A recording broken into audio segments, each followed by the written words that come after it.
Good to see you, everyone. My name is Robbie Howell, and welcome to another Enclave actual play, an unofficial epilogue to Seekers of the Sun, we will call it. We're going back to the questing realms, and this time we will be following a character we haven't seen maybe ever in a record. No, we have. We've seen him once in Sands of Slaughter. And this is going to be a mission focusing around his quest within the questing realms to find himself a farer, one of the fine, noble steeds used by the Knights of the Questing Realms. Could you players briefly introduce yourselves? Alex, Detour, fire away, and then we'll go back through and do characters. I am Alex, also known as Captain. Been playing Enclave for a few years, having lots of fun. I am David Torres, aka Detour, and yeah, lots of Enclave.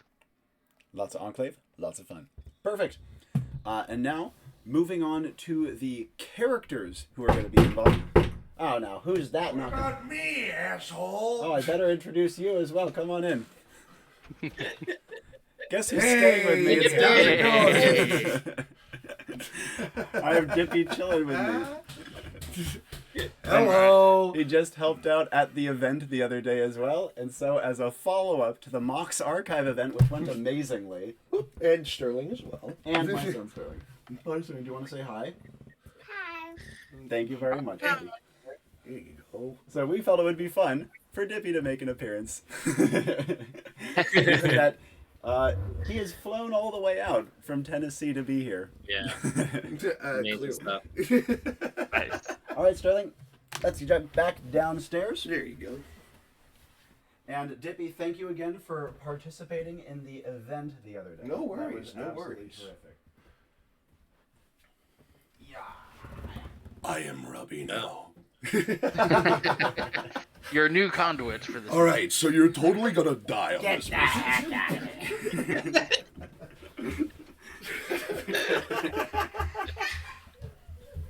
All right, y'all have fun, y'all.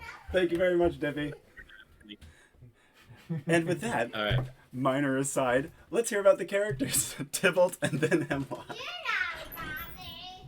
Yeah, so I'm going to be playing Tybalt Praceling, which maybe by the end of this mission will be a Sir. So in his land in the questing realms, to become a knight, you must bond a farer. And I've been playing this character for a while, actually. Mm-hmm. Pretty crazy stuff, pretty crazy feats along the way, but yet still no fair. So we'll aim to correct that today. Mm-hmm. And Hemlock. So I have played Hemlock a bit on these actual plays, but as a recap, he is a theology professor from a modern setting, much like our own, who discovered that magic was real thanks to seeing an Enclave squad in action, and did a deep dive into the occult to acquire magic power, and is now a bit of a megalomaniac, just trying to gain as much power and forbidden knowledge as he can. Quite. Hemlock has also had just a little bit of experience in a questing realm adjacent setting as well, yes? I believe so. Yep. That Oh, was that Yeah, the so- Grimguard stuff. So Tybalt's Oh, yeah. Thunderbird. Forgot to mention he's a Thunderbird, and we went on a mission together to the Grimguard Islands, these raiding folk that raid the questing realms coast to investigate their islands and their customs and such. That's where we met. Indeed. And it's part of the reason why when the topic came to Tybalt bonding a farer and possibly getting into deep lore of the questing realms in order to do so, this was the natural fit. With that said, let us proceed before to the mission statement to a bit of background world building, as well as to the request that Alex gave me for this. Could you summarize your request here briefly? Ooh. Well, I was gonna actually mention some of the stuff on mission to Hemlock so that he could understand some of the background. But Okay. In that case, do a brief summary. Very brief summary. yeah, just very brief. Okay, so so I spoke to some knights about how to like bond a fair. They told me to like put yourself out there and match your energy to some animal out there. Anyway, because of Tybalt's background, which I think I'll go a little bit into the mission, just slightly, it makes sense to go towards a waterfall to find the source of a waterfall in a mountainous region, and there is such a place in the northwest of the questing realms. I also kind of have an idea of what kind of fair I'd like. I don't know if I should talk about that now. I think it's kind of more fun maybe if we figure don't that bother. out. That was kind of part of the request, but yeah. So I kind of requested a mission in that setting to find a fair with my fellow Prim, which is his kind of girlfriend, and Hemlock. Kind of help figure things out. Marvelous. And with that said, the mission statement for this is extraordinarily straightforward. The mission statement for this mission, the one that will be given to Hemlock in HQ, given that Tybalt is on mission site already. You will not be meeting Tybalt in assembly for this one. Your mission statement is simple. Ensure that Tybalt succeeds in bonding with a farer. That is all.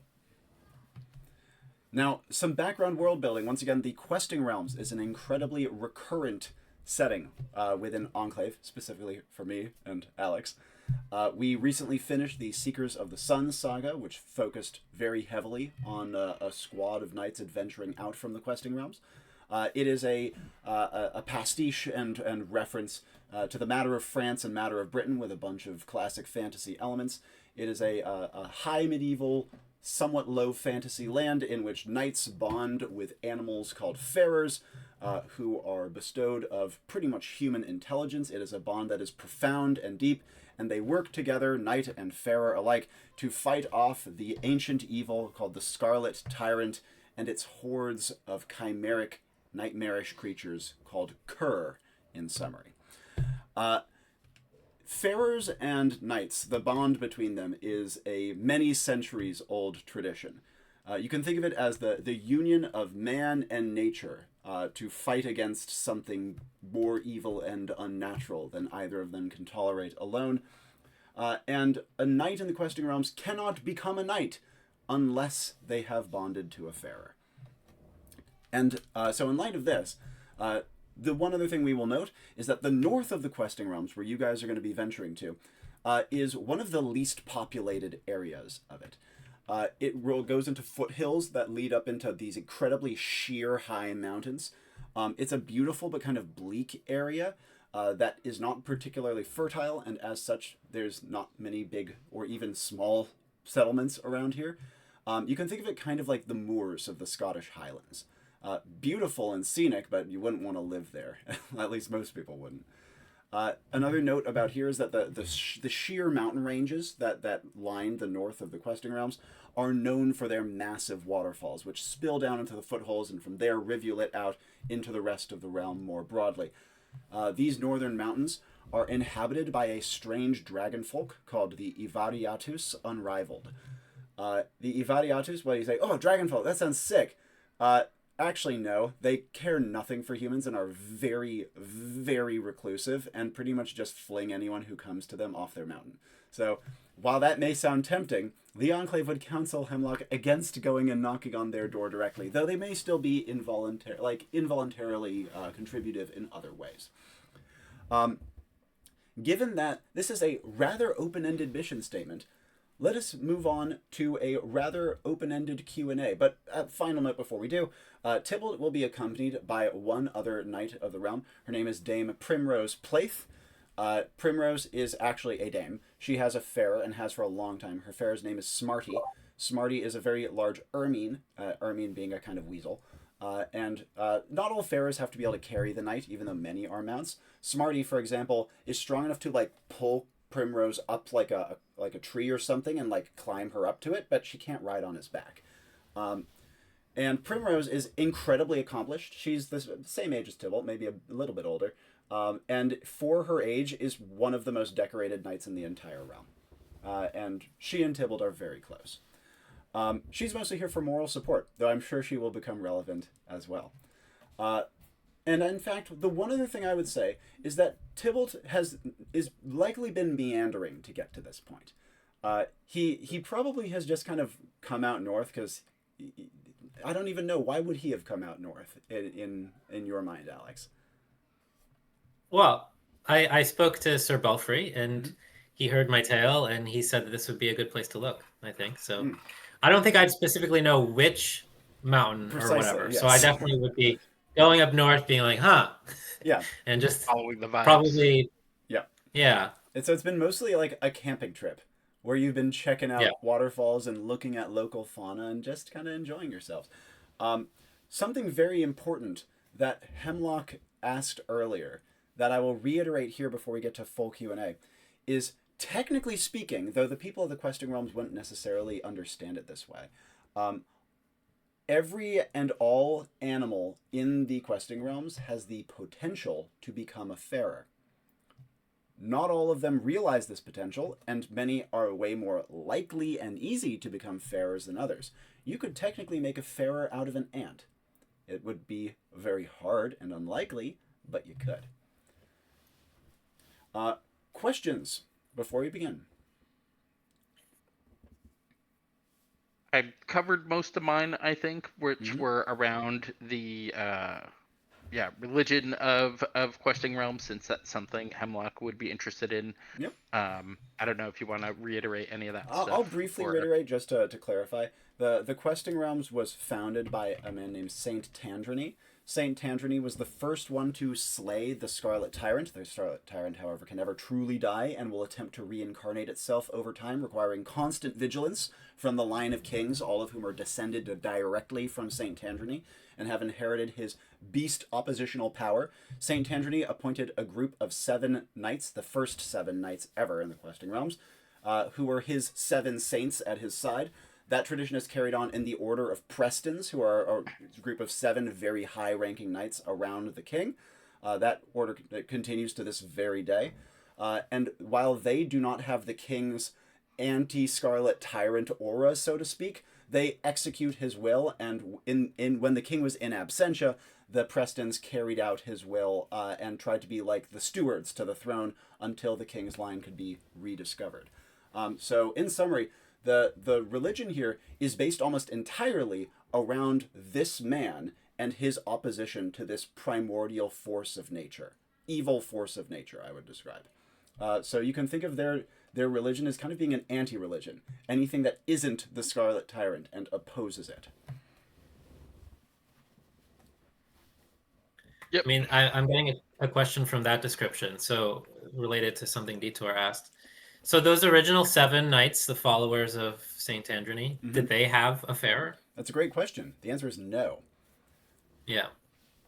The Okay, whole that's what I fair thought. bonding thing was started by Saint Tandrony on his deathbed. And by Mm. that time, most of his original knights were either dead or too old.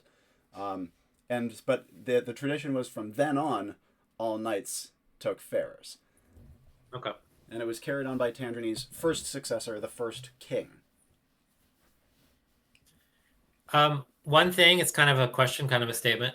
One thing that might flavor a little bit of the story is that the highest rank you can achieve as a knight, which is theoretically what Tybalt and Primrose are kind of looking towards, is to become a Preston. The Prestons, as Robbie mentioned, are these like 7 knights who have a farer and kind of stand in for the saints a little bit for the realm, but they cannot. They have to be celibate. They cannot have Yep. relationships or family Yep. necessarily. It's, you can think of it as being monastic in some ways, to become a Preston and to have demonstrated this life of selflessness in order to get there. Though the Prestons are quite weird in many ways, and quite, you wouldn't look at them and think, oh, that's a monk for you. No, but they all have this kind of backing to them of which has to do with resisting the beast's own, the Scarlet Tyrant's own magic, and trying to demonstrate an immunity to material, and being able to rise above, because that's one of the main things that the Scarlet Tyrant does in order to turn people to its side. And that is a very good point. Any final questions or notes before we begin? That's interesting. You mentioned turning the Scarlet Tyrant would turn farers into curs. Yep. And it people. also influences people. Yep. The Scarlet Tyrant is most famous for its song. From what has been described, beautiful, hypnotic lullaby that will transform animals, including all farers, into these horrific chimeras that are just its servants, and humans into man-beast abominations called beast loyal, who are also its undying servants. And once converted, it is almost impossible to unconvert from being beast loyal. Literally, it requires like the touch of the king in order to do something that powerful here. And so you can think of it as, again, this is one of the reasons why the Tyrant is so terrifying. Even though it itself is a massive, hideous monster, it doesn't even need to hurt you. It can just turn you into a monster as well. So what are the chances? What are the chances that we might meet some cur on mission? And I think you mentioned that there's some chance of Invariatus as well. Yeah. In the north is one of the places where the beast loyal are strongest. They're at like a low point these days, but the north, and especially kind of the northeast of the questing realms where the Grey Fens are, is where you will find the most beast loyal in these kind of roving gangs. Because remember, the Scarlet Tyrant can never truly die. It will keep trying to reincarnate itself, and it still has these little pockets of beast loyal that it will either convert or are holdovers from the old days and things like that just kind of pop up and raid and pillage in its name. The chance of beast loyal on this mission, to Hemlock, the Enclave would say, is high. Okay. Are beast loyal like easily differentiated from other humans of the realm? Wildly easy. Okay. They have no guile. That's good. No guile beyond predatory. Okay. Question about the Night Farer thing for a minute. This is centuries old since this has happened? Like almost hundreds of 1,000 years? This Thousands is like of years? 1,000 years, give or take. Okay. In that case, I say we move on to a teeny tiny little assembly. Given that Hemlock will be in Enclave HQ alone, he still is entitled the right to come to the assembly chamber. He has he has the telepad waiting for him. He has the attendant. He has the standard creature comforts. And so, Detour, if you wouldn't mind describing what Hemlock looks like and saying briefly what he would do in assembly alone, given what he knows before he would port out. Yep. So Hemlock is like average height, probably about 5'8". He is like fairly light-skinned, I'd suppose. Dark hair, slicked back. He wears glasses and this Mempo mask and a gray twill suit and a black sort of cultish-ish cloak. He would probably walk in reading a book, kind of catching up about the questing realms, basic history, like learning this stuff. And looking around, realizing, yeah, I'm by myself on this one. He doesn't generally indulge in the creature comforts, so he would probably simply nod at the attendant and I think I'm ready. I'll be meeting him there then. And the attendant would turn on a heel and leave the room without another word, and the telepad would spring to life. Final notes. He would just step on. Is he bringing the nect on this? Because I have a nect. What is your nect? I don't think I need it for this. It's a member of my demonic horde. Oh, God. That's honestly a good question. Yeah. How would locals interpret that? I don't know. If what does your demonic horde member look like? Yeah. So let's see. The Connect is like a squire, I guess. So I'm imagining a kind of like red-skinned, gangly little demon. Probably not terribly tall, like 5 feet tall or so, but in mismatched, scrappy armor. That wouldn't be confused for a beast loyal. Like, yeah, I guess red. It's red rather than like magenta, which is the color of the beast. And even then, the beast loyal are very hairy, and like look more animalish than that. Whereas this is just kind of like goofy dude painted red. Like, yeah, definitely like horns and tusks and fangs and claws and whatnot. But yeah. Yeah, indeed. In that case, maybe from afar could be mistaken for Beast Loyal. And probably would be, like, creepy to a Questing Realms local. But dressed sort of like a knight, that he'll have some mismatched armor Indeed. and whatnot. Beast Loyal are known for rarely using weapons, which would help. In that case, would you be bringing your Connect? Considering there was a high chance of Beast Loyal, yes. I need a Marvelous. sacrificial lamb. What is your Connect's name? If any? Hemlock does not care. He Perfect. plucks one out at random. And as you set him on the telepad next to you, why'd you summon me? You'll be aiding me. Be my bodyguard. It huffs and puffs reluctantly as you feel the sensation of teleportation move up your legs, past your stomach, past your chest, hitting your eyes. And your vision explodes into color, and the world falls away and there is nothing. But when you come to, you find yourself on the beautiful, high, cliffy moors of the northern Questing Realms. Around you is a low, carpeted meadow of tiny flowers. The massive mountains soar up just beyond, with waterfalls spilling down in great winding cascades.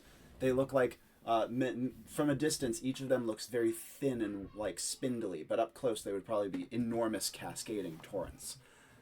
But also, you are not terribly far away from a small, pleasant, two-person tent pitched up between a couple of massive boulders. And you can see outside of it, the beautiful white ermine is currently curled up and grooming himself as he enjoys the hazy sun. It's bright and like white clouded outside is a good word for it. Hazy, but there's still sunlight, and it would be not warm, but far from cold as well, with a little brisk sort of light wind in the air, and the faint smell of spray. Tybalt, before Hemlock would encounter him, let us get a brief description of what Tybalt looks like, and also what he would be doing at this given moment. It would be mid-morning, so to speak, so I kind of doubt he would be sleeping in. Okay. Well, so Tybalt is a 19-year-old. He's got thick curled black hair, kept short, but he's got some like wisps here and there. He's got broad shoulders and powerful thick legs on a skinny torso, kind of like a soccer player build is how I describe it. Tan-skinned, pointy nose, big brown eyes, looking for excitement. He wears a light yellow tunic, and he usually has got a smile on his face. Of course, he's got his feathered cloak and all sorts of Thunderbird goodies. Well, I was kind of thinking that I might be, even though I might be up, I might be like kind of chilling. I might be like pressed up against Primrose. Mm-hmm.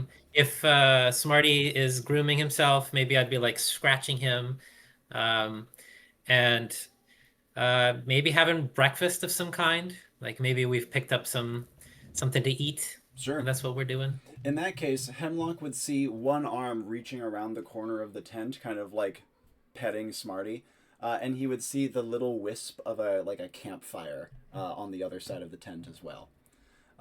Primrose, to Tybalt's eyes, would currently be combing out her hair, which is like enormously long, and would drape on the ground did she not tie it up in an incredibly tight, long plait. Tybalt would be familiar with this routine. Combing out the hair is what she does every single morning, and it takes usually minimum half an hour. It's my Smarty Pets time. Yes, quite. And Hemlock, actions you would like to take from here? Probably just stroll up to the camp. Mr. Praisling. You can see that Smarty would notice your appearance, but does not seem to react poorly to it. Primrose would start slightly and kind of like look over. She kind of bundles up her hair, seeming as though like ready to tie it off in case she needs to fight early. And Tybalt, immediate reactions. Tybalt will emerge out of the tent, like push up the flap, and go, Hemlock, buddy, and I'll run out, and then as I'm running, I see I'm gonna call it an imp. I forget exactly the word you said. I see the imp in clothing, and then I just like do a loop around and go, "What's that?" The imp would step in front of Hemlock and say, "Is this an enemy for me to slay, Master?" No, I'll let you know. Don't worry about him. He's just here to help, and just kind of like nudge him out of the way with my staff. I loop back towards him and say, "Well, if he's a friend of Hemlock, hello." And I go in for like I go in for a light hug. I like pat his shoulder pads. I'm guessing Hemlock doesn't respond much to hugs. He does not. He would just say, "Well, I was surprised to hear from you." Oh, yes, right. So, I have to find a fare, and I know you're smart, so I might need help. Yes, well, you were correct in seeking my aid. You can see that Primrose is getting up from behind the tent, rapidly doing up her plait. As she does so, she kind of peeks over the top of the tent and says, "Hello?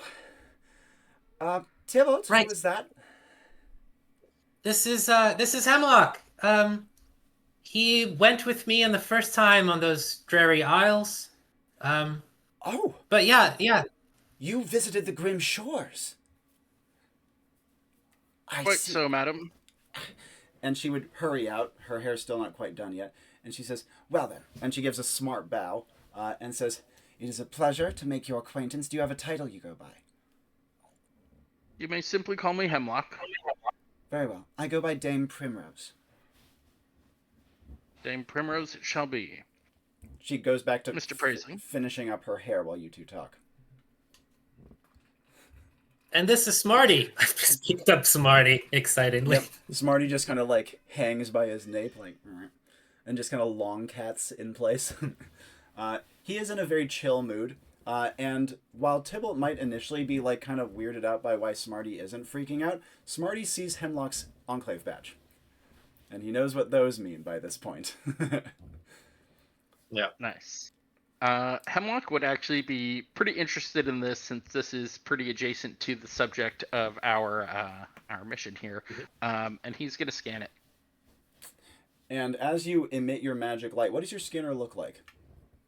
It is this ring right here Awesome. on my finger that has runes all around it that spins around. Now, immediately, besides like, blatant magic and things, are there anything particularly that you were scanning for here? Really just looking for information about fairs themselves. Certainly. And what I could learn about them. Well, the first thing that you would note is that if there is magic upon this creature, it is very subtle. I mean, it's clearly not a normal ermine, obviously, but maybe ermines just get this big here sometimes normally. And it's clearly possessed of great intelligence, though your scanner doesn't identify that as being necessarily magical in nature. So it could be a magic so subtle as to be maybe something more esoteric rather than something that is vividly emanating off of it. In summary, to your scanner's eyes, so to speak, it would be all but mundane. Interesting. See that Smarty feel I kind of have like examines the ring as you're doing it, and then kind of like wiggles out of Tybalt's hand, drops to the ground, and would kind of pad over to Hemlock, and do like the long mustelid kind of upright thing to kind of investigate the ring further. Yeah, just keep scanning for the moment. But he would say, "I do have a bit of a gap in my knowledge about these creatures. I do want to know more. And I would like to reach into my book bag and pull out a history of knights and their farers to learn more about the tradition of how it has started, and really looking for specifics on like how the bonding typically happens.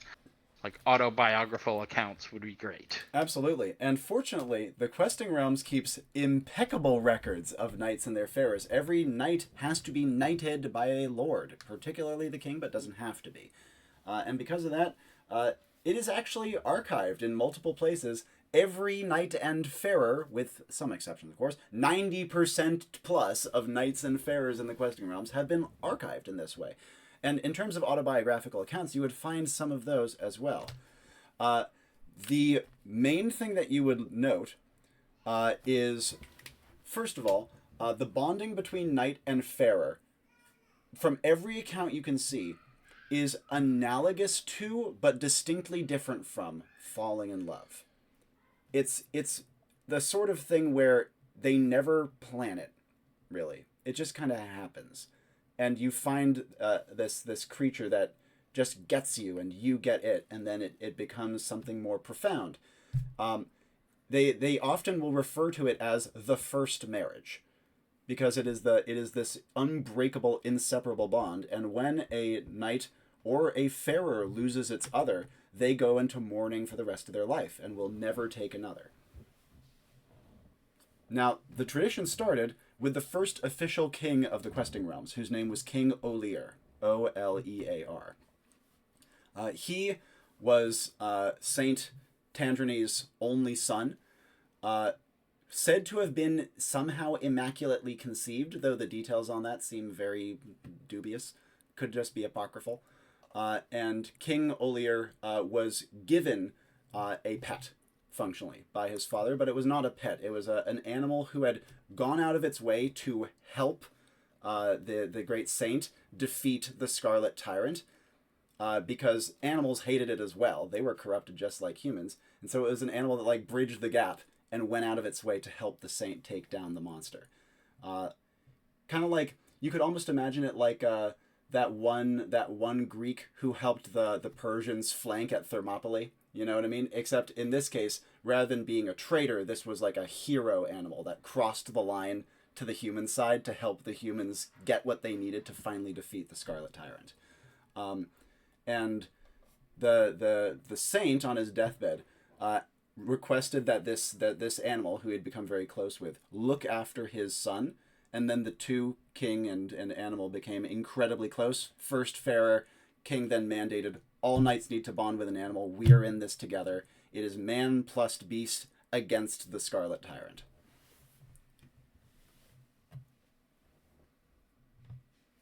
Most interesting, Mr. Priestling. The encounter with the Yep. fair tends to be serendipitous in nature. It'd be difficult to force such a matter, but if you could find a reason for such an animal to bond with you, would likely be our best bet. Primrose would pipe up. We've been talking about that quite a bit. It's a matter of, identifying what is best about yourself. And presenting yourself in such a way that others, potential farers, can see that and be drawn to you for it.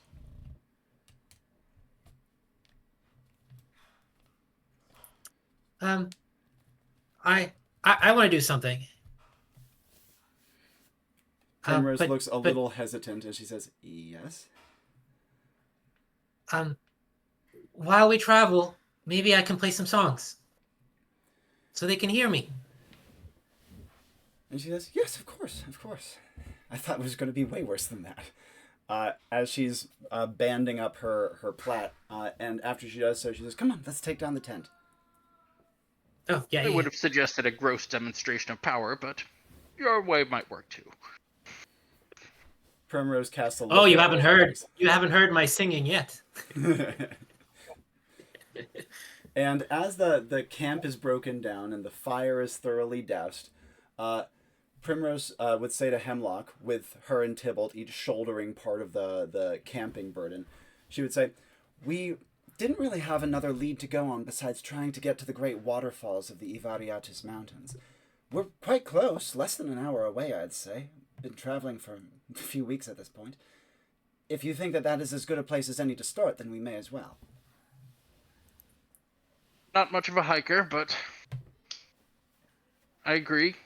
If he feels a connection to this place, then it is the best place for us to try. Speaking of connection, your connect is nowhere to be seen. Where did that fool go? Imp! Get over here! What, master? And you can see that it's clambering up from the top of a boulder that it had climbed onto. Come along. Besides him, climbs up Tybalt, who also likes to climb on things. And as Tybalt He's goes like looking up, out. Imp goes down and kind of falls into resentful place besides Hemlock. Primrose is clearly somewhat disturbed by its presence and kind of nudges away. I'm not sure if Tybalt necessarily is, but What? My friend told me he was a friend, so I'm okay with it. precisely. Even though I don't like him that much. And the group of you would start hiking towards the great soaring mountain range, coming closer and closer and rising up in front of you like skyscrapers. The waterfalls that spill off of them are vast, and the spray from them contributes to the haze that blankets part of this area. Again, a light white haze that just kind of filters the sun.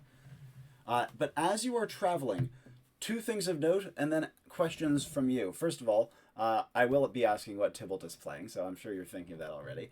But also, because I'm sure it will come up, Hemlock would notice that even a place kind of desolate place like these moors is alive with animal life. You see like small like rodentia like dashing around in the like undergrowth. You would see birds of like small and mid sizes flittering about and going from rocky roosts down to the meadows and back. You'd see much larger birds flying way high overhead. You'd see fish in the streams. You would see like bugs and pollinators buzzing about, dragonflies over the water. It's alive with animal life, and the animals do not shy away from your presence particularly much, unless you get like particularly close. But unlike in the real world, the animals in the questing realms seem notably more comfortable around humans. There's certainly plenty of wildlife here. Do you have any favorite animals?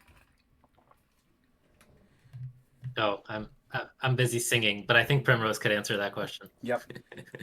And she would immediately say, without discussing a it. moment of hesitation, birds, but his mother's Farah is part rabbit, and the rabbit theming does seem to run in the family to some degree. She smiles and says, I'd often talked about a rabbit with wings being ideal, but I doubt we'll find precisely what we want in that regard, nor should we. It's not a matter of finding what you want, it's a matter of it finding you. Well, chimeric beasts such as that do seem possible in this realm. Oh, quite common No. even. And she would actually point into a nearby stream, and Hemlock would actually see underwater a fish swimming about, using bird wings to fly underwater. Fascinating. Do you see others of such beasts? Where, like, we see this fish with wings here. Do you see other fish with wings? Do they breed as such? Or I How do could they not develop precisely these? tell you, to be honest. She says, we typically refer to when we see such creatures in the wild. We actually will often call them farers, even if they have not yet bonded. The reason being is, whenever you see an animal with attributes unlike its typical kind, it is typically the most likely to be able to Fera bond. They are very easy to form Fera bonds with. Fascinating. Like a mutation. And Tybalt, what are you going to be playing?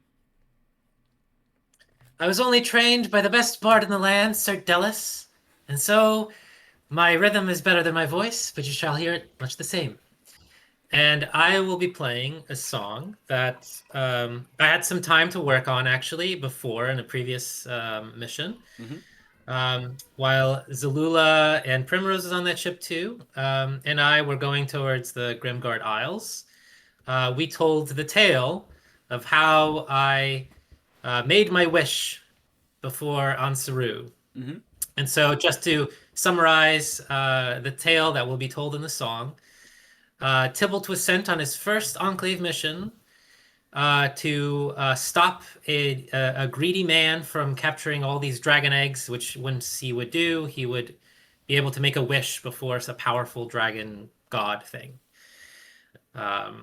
And Tybalt decided that the way to stop it would be to find it first himself, which was very ambitious and not something that anybody thought would be possible. And yet he was able to do so.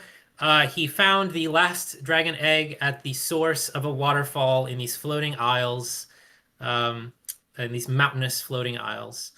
And it was there that he made his wish, and his wish was to save someone he met on mission that was falling to their doom down into a chasm, which was Zalula.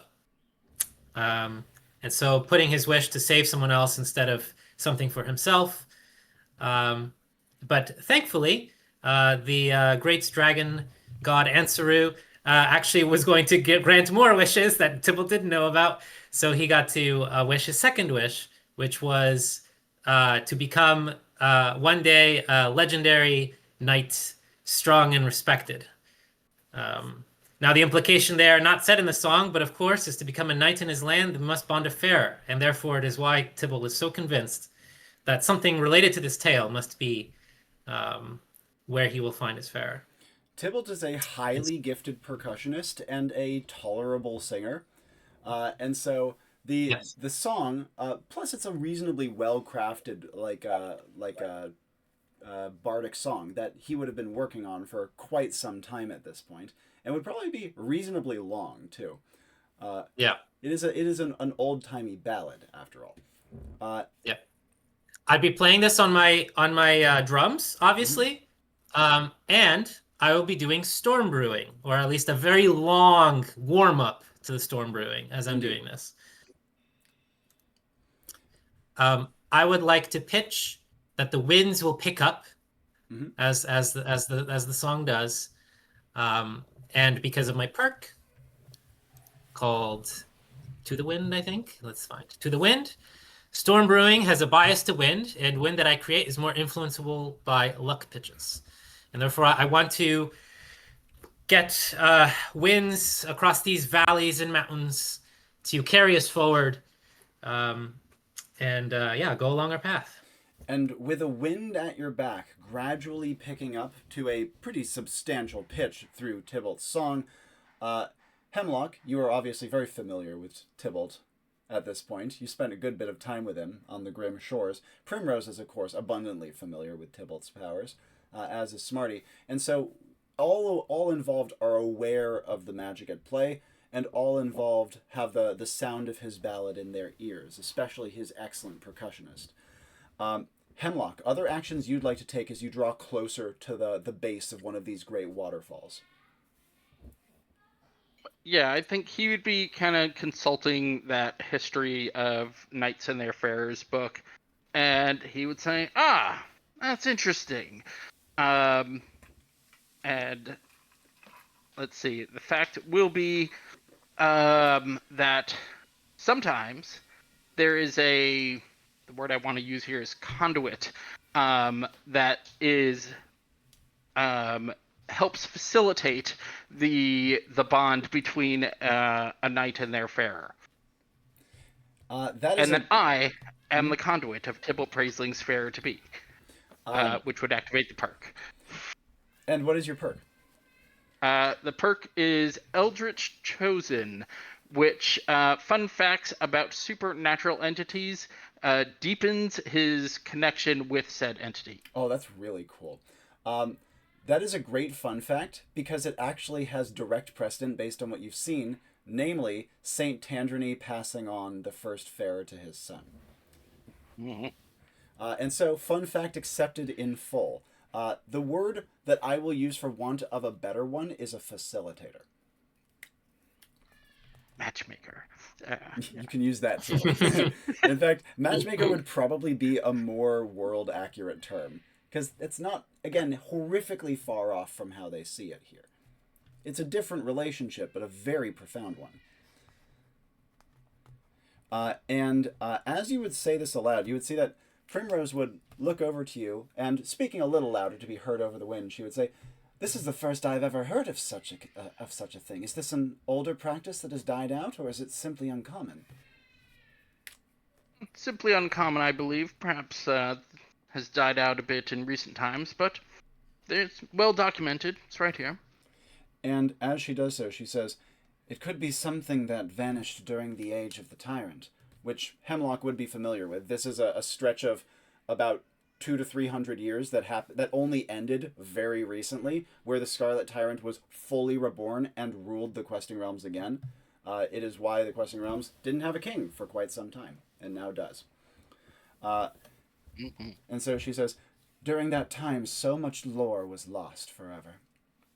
And so perhaps that is why we know not of it, because I have been in and around the court, not my whole life, but for much of my life, and I've never met a single person who's even mentioned such a thing." Well, it's a good thing that I have been called here and can act as such. You would see that she kind of nods and touches Smarty on the back of his neck and scratches, and up ahead you guys crest a low ridge and come into sight of a beautiful waterfall basin. It is incredibly deep and steep and almost like cone-shaped, and clearly has been worn away over many long years, though the years of war have given rise to just like kind of grassy, dappled banks leading down to the center. It is so deep, in fact, that rather than having rivers leading from it, it has tunnels leading from it, where the water has bored underground to then emerge not far away into other streams and rivers. And also, the amount of spray and noise from the waterfall pounding down into this lake is incredibly loud. Like, if you got close, you would have to shout to be heard. Can I say that as I get to the main chorus, start blaring out "Ansaru, Ansaru," something like that. I put on my new Spengen helm Ooh, from the nice. Bogatir class. Mm-hmm. I'll read it out since it's a PCC. Mm-hmm. So this is a conical helmet with nose guard and cheek plates. But the most important thing is, while wearing the helmet, allies and neutrals will see the user as more heroic. And this is a bit of a heroic tale, so I'm trying to get out heroic emotions out with my song. I also use my vitality, of course, to pick up my voice across this waterfall noise, the cascades around us. And what is your vitality stat? 2. And since they are lightly adjacent to being loud, might and vigor as well. My might is 2. My vigor is 5. Indeed. And so, as Tybalt blares out this last chorus, his voice is actually audible over the waterfall, even at some amount of distance. Primrose would not, like, follow him down into the, like, a little ways down into the waterfall's kind of, like, striated basin. She would stay up high and be kind of like observing the surroundings from afar. I should also note that Hemlock's Knecht continues to be at his side, kind of at his back. You can hear, like very faintly over the sound of wind and waterfall, him dragging his sword along the ground and kind of clanking it along nearby stones. Hemlock, actions you would like to take with Tybalt out in front of you, proclaiming out across the waterfall basin. I think he's probably going to kind of make sure he's not going to trip over anything, obviously, but close his eyes and try to feel Tybalt's vibe. 3 spirit, really trying to tap in and sort of feel what that energy is and how it's like spreading out into the world, and try to feel what's responding to that, particularly obviously from the wildlife. Now, the first thing that you would note is, obviously, you've been around Tybalt for a while. He projects confidence and enthusiasm and energy. There's no doubt about that. In terms of what he is doing right now, Hemlock would pick up a bit on the heroic vibe that he portrays. Even if he wouldn't be able to say, helmet, that's what's doing that 100%, it would still, like, strike Hemlock in some deep recess of his own soul. Now, in terms of extrapolating that to others around, that's a good bit harder, particularly because it's not as though you have, like, a captive audience, right? You can't look at animals who are, like, watching all attentively and pick out who is watching most attentively. And as such, how would you try to refine that search? Because for now, you just would see kind of, like, beautiful vista around you, a few animals in and among it. A few of them might be paying attention, but they don't really have human faces, of course, so it's kind of hard to tell exactly where and how they are paying attention.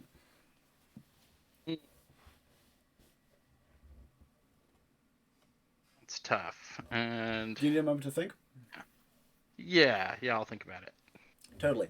I'm kind of imagining like when you watch like an epic scene with like really good music in a movie, you might feel like almost like a shaking inside of you of excitement. That's kind of, I feel like, the vibe that I'm giving off with this song. Yeah. Nice. And Tybalt, after like concluding this next chorus and looking out across the waterfall basin with not necessarily like striking a pose, I would imagine, but maybe indirectly doing so, what would he do from here? Would he drop his song for the moment? Would he try to continue it? What would he like to do? I think I can stop for the moment. Let my voice rest a little bit. I think we've picked up a lot of wind. I think I might look around first, and then I'll look to Prim, what she's doing. I think she's just looking around as well. Yep. You can see that she's again up high on the basin's rim, looking not down towards you guys, but kind of out the way you came and across the vistas beyond, just kind of scanning. Her enormous plait of hair is like flying like a windsock because of how much wind you have kicked up at this point. And Smarty is nowhere to be seen, having clearly secluded himself somewhere. Hemlock's imp is literally like next to a boulder and is kind of like scratching the boulder board, like graffitiing it. But the other thing that Tybalt would notice as he kind of like scans around is on the mountains themselves, there is movement, like a couple of small dark figures up high in the mountains. No, I don't have sensory, but can I tell if those figures are big or small? The figures, they don't look much bigger than human-sized. And Okay. Tybalt wouldn't even have noticed them had not the wind kind of like caught his eye, you know what I mean? Yeah. Okay. I will say, Prim. She doesn't hear you over the waterfall unless you really yell. Prim! And I point. And you can see that she looks to you and then follows your eyes up, and you can see that she shades her eyes. And she kind of squints in. And then hurries down the basin towards you. Yeah. I'm gonna look towards the wall, I guess. Like what would be a way to get up there? I that's basically what I'm looking for. Yeah. What's kind of a way to get up there? This isn't a sheer cliff, but it's not far off a sheer cliff. It is Right. climbable, but it would be a hell of a climb, especially because of how long it is. Okay. And it might be a little wet, I guess, because there's a lot of cascading water. It's extreme. It's covered in spray, but also even if you got a little far away from the waterfall, it's hazy, and that dew will accumulate in the sun. I'm a little bit better going down than going up, but I can do it. Primrose. Is there any way for me to like? Yeah. Pardon. Primrose would come to your side and say, "Mountaineers? I doubt it." Well, let's find out. Oh, and Prim, I promise I'll write a song with you in it, and I'll start running out towards the wall in some way. Maybe I'll try to climb up a big boulder of some kind first, and then like I'll try to climb up something tall that seems easier to climb first. Yep. And then I'm kind of just like scrambling and running as I'm doing it, and then I'm hoping to, once I get on top of it, to use my Teleria and Feathered Cloak to sail across towards the wall. So let me know if that's good. Yep, we know your might, we know your vigor, which is massive. Reflex and skill, just to round it out, particularly reflex. Yes, my reflex is 2. My Yep. skill is 1. Yep.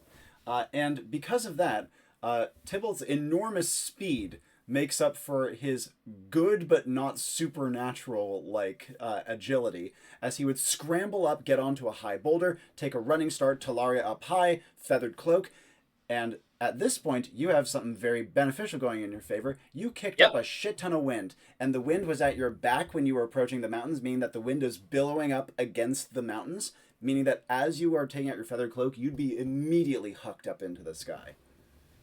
Exactly. I open up my wings, swell them up, and try to climb as much as possible. As Tybalt is doing so, Hemlock, actions you would like to take. You'd, of course, have heard Tybalt yell for Primrose. You'd have vaguely heard their conversation, though muffled. Other actions that Hemlock would like to take. Yeah, I think a little bit before that started happening, he was doing the vibe checking and not getting anything immediate. As he said, I was kind of like too much going on. I think keeping his eyes closed, he would kneel down to get kind of closer to the earth, remove his ritual knife, which is an obsidian Chris dagger,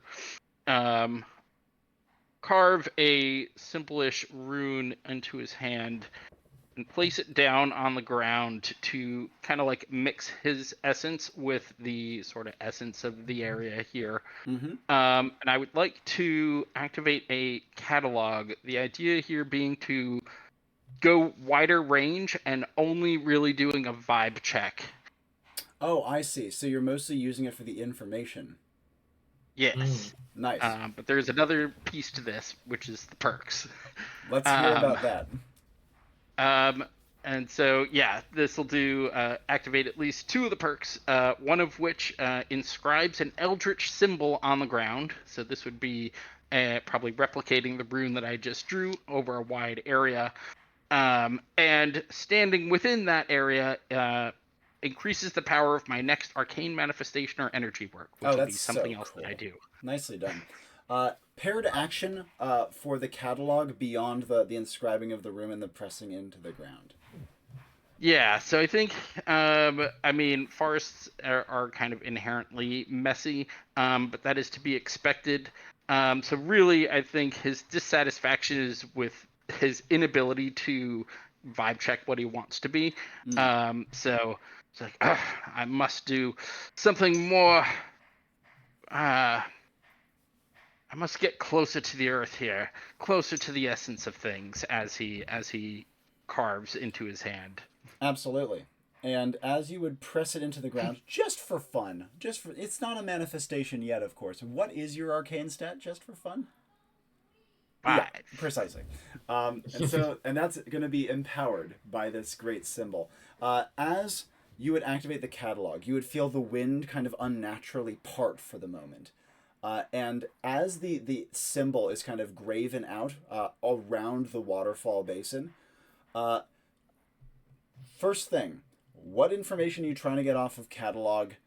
You are covering a pretty big distance, and so it's going to be quite surface level, but let's hear about what sort of stuff you're looking for.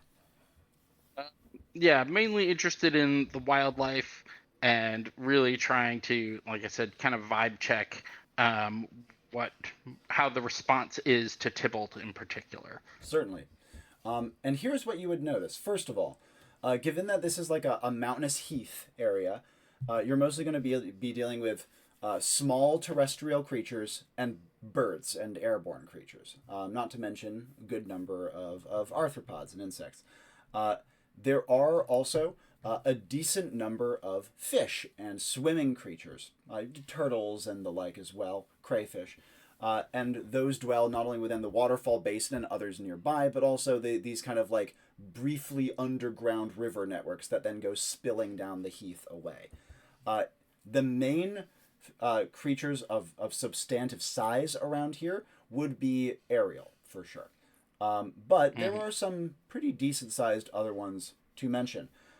In terms of response to Tybalt, The best way I can describe it. What is the best way I can describe it? This is a good way to describe it. Have you ever been like out at a park or at a beach or something, and you notice a propeller plane fly by with one of those like banners hanging past it?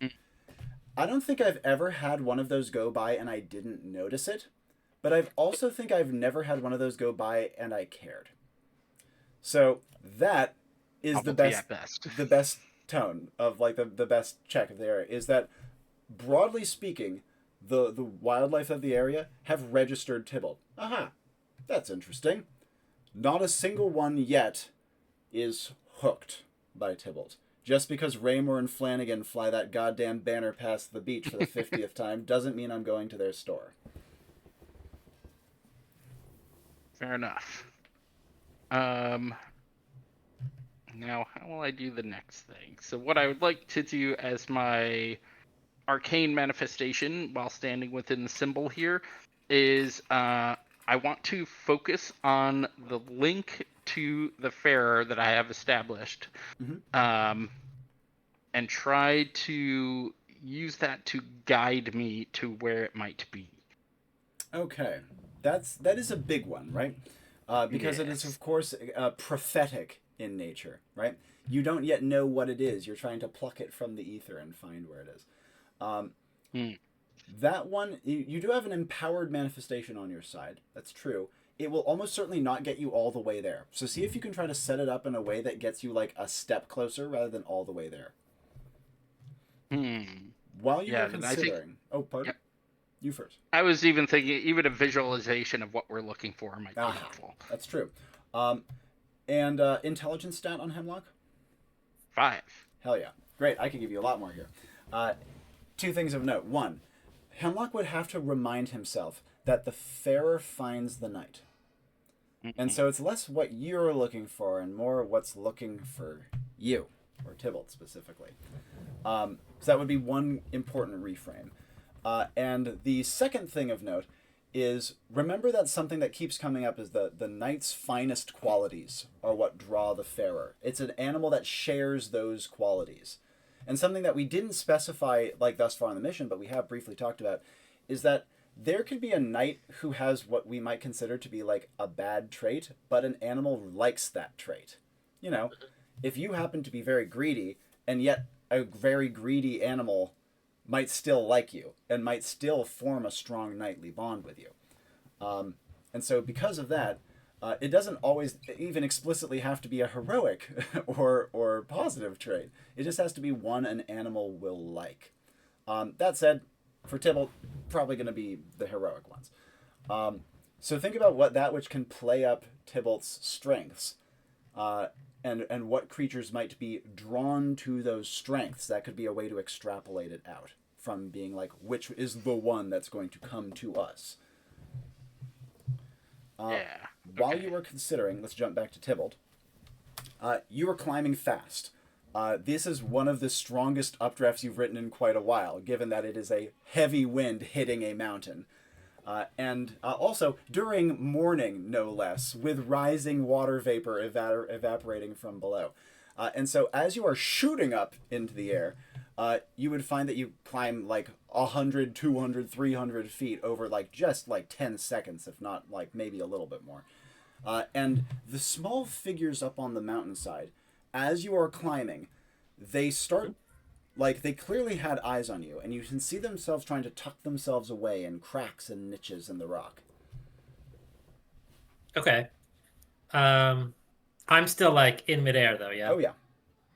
And where am I compared to them? If this is ground, and this is them, you're, like, 2/3 of the way. Okay. I think I'm going to wait until I'm more like closer to eye level before I do something. Yep, absolutely. And in that case, all you have to wait is like another 5 seconds of rapid ascent. I give a luck pitch though. Yes, let's so because of my perk.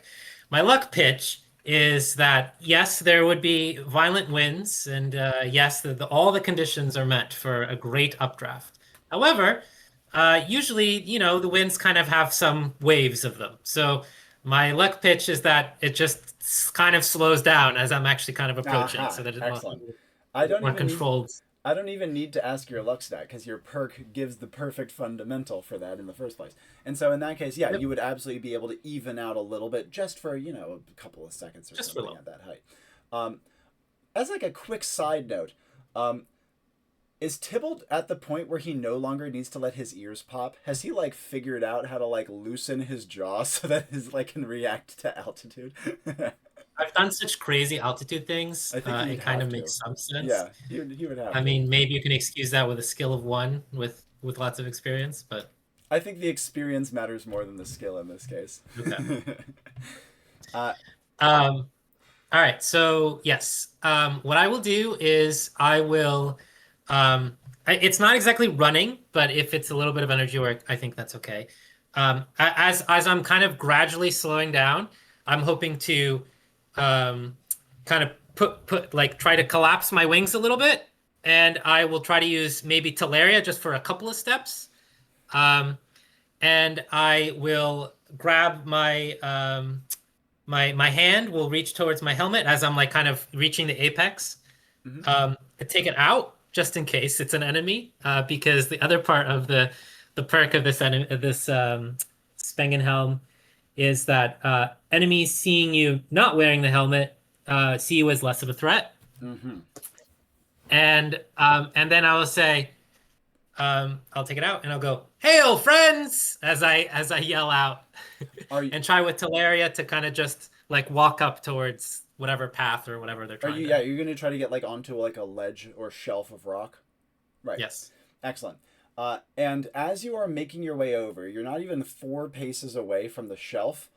When you can see that a arm pulls a body out from the shelf, and you can immediately see the claws that emanate from it. You can see Uh-oh. the hairy body. You can see the red mottled face. You can see the oversized jaw, and you can see the troop of beast loyal hauling themselves out from the cracks in the rock, looking towards you. Okay. Luckily, I have some reflex and vigor. You're not friends. I will just immediately, I will just immediately grab one lightning bolt, which is skinned as a blue wren feather, and just launch it at that figure. Yep. Immediate follow-ups before even knowing if it hits, given that you are currently in midair and are kind of changing direction, meaning you're probably going to start going down unless you get your wings back out. So what I do is, so I kind of like stepped for the rocky shelf, right? Mm-hmm. Do that, launch. I'm gonna like grab my hammer and then push with my feet outwards to launch myself back Yep. towards the chasm. As you do so, the first beast oil that you have struck, it like tumbles down, clutching at its chest where you struck it. But the other ones, Tybalt has Tybalt fought beast oil before? I don't know if he has. Oh shit! I don't think he actually has. I don't think I have. Yeah, No. that's kind of wild. Now- I don't think so. Alex knows beast loyal well, but Tybalt doesn't. And as such, as he is kind of scoot backwards, he would be quite maybe alarmed, maybe like kind of reluctantly impressed by how fast they are as they like shift their way out and start like barreling towards the edge of the ledge and then come to like neat halts and like duck down below the rocky shelf before they would like tumble over the side, just like getting into position up close to maybe try to spring out towards you if you will come back again. That said, given that you are starting to fall backwards, this is quickly starting to go out of sight. What do you want to do from here? Yeah. So as I like throw myself backwards, I put my helmet back on, which is still in my hand. Yep. This is skinned as a scale helm, but Yep. Still Perfect kind fine. of similar ship. I have my hammer in my hand just in case I'm gonna have to fight somebody in midair. But I'm just gonna put my wings out and try to like soar back and away from the Yep. the facade here. Easily done. The beast are at. Are you okay gaining a little more height, or do you want to try to stay lower? Yeah, I am okay with that. Is there anything else nearby? Like what's besides the this mountainside? Is there anything else around? So right now, the mountain wall that they are climbing, it's part of just like the impenetrable wall of mountains that makes this up. So it's one of many mountain faces. It is quite near a waterfall, like near enough that it seems kind of weird that they would have chosen that, given that Tybalt can see it's not an easy climb and it's kind of slick. Yep. But on top of that, as he would be looking around, especially at this height, he would see one other thing: the faint white spire of a distant building at the mountaintop. Ooh. Okay, so a couple of things crossed my mind. One, given some thought, I have not seen beast loyal, though definitely have been described it because they're Oh yeah, like a big, depictions boogeyman of them are or- everywhere. though not too dissimilar in the hairiness and claws from the Grimgar that have been my bane. Indeed. So definitely he would be a little bit scared, a little bit, wanting to fight them. All right, another thing. Another is waterfalls. I kind of want to go to the source of waterfalls. Though I'm not exactly sure how to do that in this way. I might be looking towards where this waterfall is falling from. And then that building seems mighty interesting. Though I don't want to be separated from my friends for so long. Quite. So whatever seems closest, perhaps, either the building or source of a waterfall. The source of like the this. waterfall would be distinctly closer. And just looking at the spire of the building, I think Tybalt would be able to quite quickly infer what that is about. An Invariatus. Certainly an Ivariatus monastery. Because Tybalt had spoken with Sir Belfry about these right before he left. So I'm going to try to take a sweep in the wind towards the waterfall. So I'm going away from the mountain and then back probably towards wherever the source of the waterfall is of the mountain. Yep. And as I do so, I'll pick up wind. As I do so, I still want to like look down, obviously, because I'm still a little bit apprehensive about these beast loyal. I don't know if I see them doing anything or having anything, or if anything catches my attention. The main thing that you would see is, again, they're only kind of like little blobs at this point, given that you've climbed a good bit since you threw a lightning bolt at one of them. But they're bigger than when you first saw them from down below. They're back to climbing. Do they seem to be going in the direction that I'm going? Yep. Okay. Okay. I might wait till I land then, because I'd like to. Well,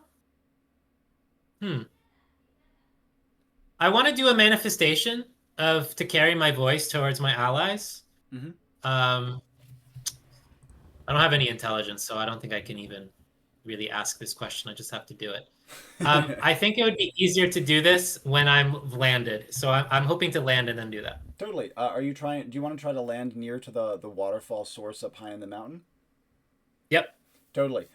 Getting close, of course, you're going to have to deal with a lot of spray. But assuming you don't want to land literally right next to it, where it's very slippery and there's tons of spray that would get your feathers wet, you could land, like an underhanded stone's toss from it. Great. Yeah, I want dry ground because I want to do some things, right? Yeah. Will not be perfectly dry, but it'll be dry enough. You could find some, again, rocky outcropping that you can swoop up and perch lightly upon. And after taking that position, what would you do? All right. I land near to the waterfall. Actually, this is perfect. I face down, like where the water is flowing. Yep. It's to give you an idea, if this is like the great big mountain face, you can think of this as being like a cleft in the mountain where water is just like spilling out. Almost like imagine the mountain was like a great dam, and this was like a crack in the dam, or one of those like holes they use to relieve pressure in the dam. I put my hand over my mouth, and I will be casting a manifestation, something that I've done before that I like to call Whisper in the Wind. Though in some way this might be called Whisper in the Water, maybe. um, as I say to in my hand, and then I'm going to throw it out. I will say, Beast loyal on the mountain, Invariatu on the peak, and I am at the source of the waters. And I throw the Whisper in the Wind down the waterfall. I'm hoping to have it be carried like basically by the waterfall down and crash where they are to then emerge out and say this. Arcane stat. 5. Yeah. And as such, with a lower arcane stat, I'd make you work much harder for this one. But it's not. I won't call it an efficient manifestation, but it gets the frickin' job done. And so down below once again, Hemlock. Actions you'd like to take. This is before Tybalt has thrown a lightning bolt up above. Yep. I guess wrapping up the other thing I was doing, I guess mainly imagining kind of what values that Tybalt possesses would draw a farer, almost like they're like the daydreams that a farer drawn to Tybalt might have. Certainly. And that is something that Hemlock might have his own opinions of. He might have inferred. But also, he is quite near Primrose, who he knows Tybalt extremely well.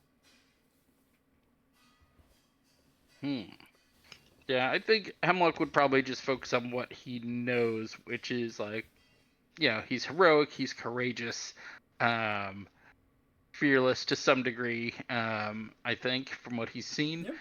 Hemlock would also have remembered from their time in the Grim Shores that Tybalt is very compassionate. And even though Hemlock himself is often not, we do know that Hemlock has a soft spot for children, and as such, compassion is a trait he can recognize. Yeah. Just thinking about that and trying to tap into that through his connection with the potential farer to be, trying to imagine what they're looking for and how he can help facilitate that. And thinking of heroics and compassion, these are kind of classic knightly traits, which would obviously immediately lead Hemlock's mind to a classic knightly creature. But that doesn't seem right either, especially not for this area. There doesn't seem to be much classic knightly stuff about. And so, if we were to refine the search a little bit, let's add another filter in, something that hasn't been brought to Hemlock's mind, but with 5 pluses to intelligence, he could certainly infer. What about traits that Tybalt doesn't have that a farer might want and would weed out ones that wouldn't have any interest in that?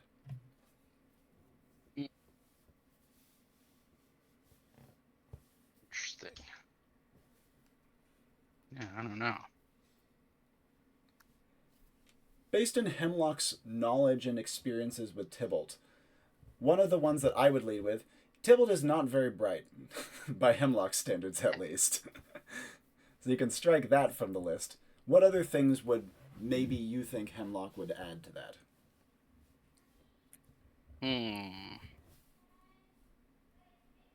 Let's see. He's impulsive. That's true. So he definitely doesn't think things through. Strategy is not the strong point here. He does also have a bit of a hero. He's heroic, but he also has a bit of like a savior complex thing. Not like that's again the way Hemlock would phrase it.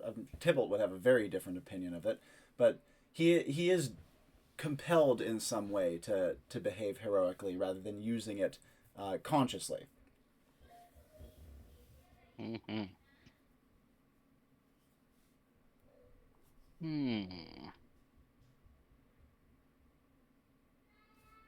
Interesting. I'm imagining other stuff is happening at this point that he's starting to distract him from this. It would be at this point that while you would not hear the lightning bolt go off, you would hear Primrose give a "ah," and then you would hear her say, "Hemlock, up above."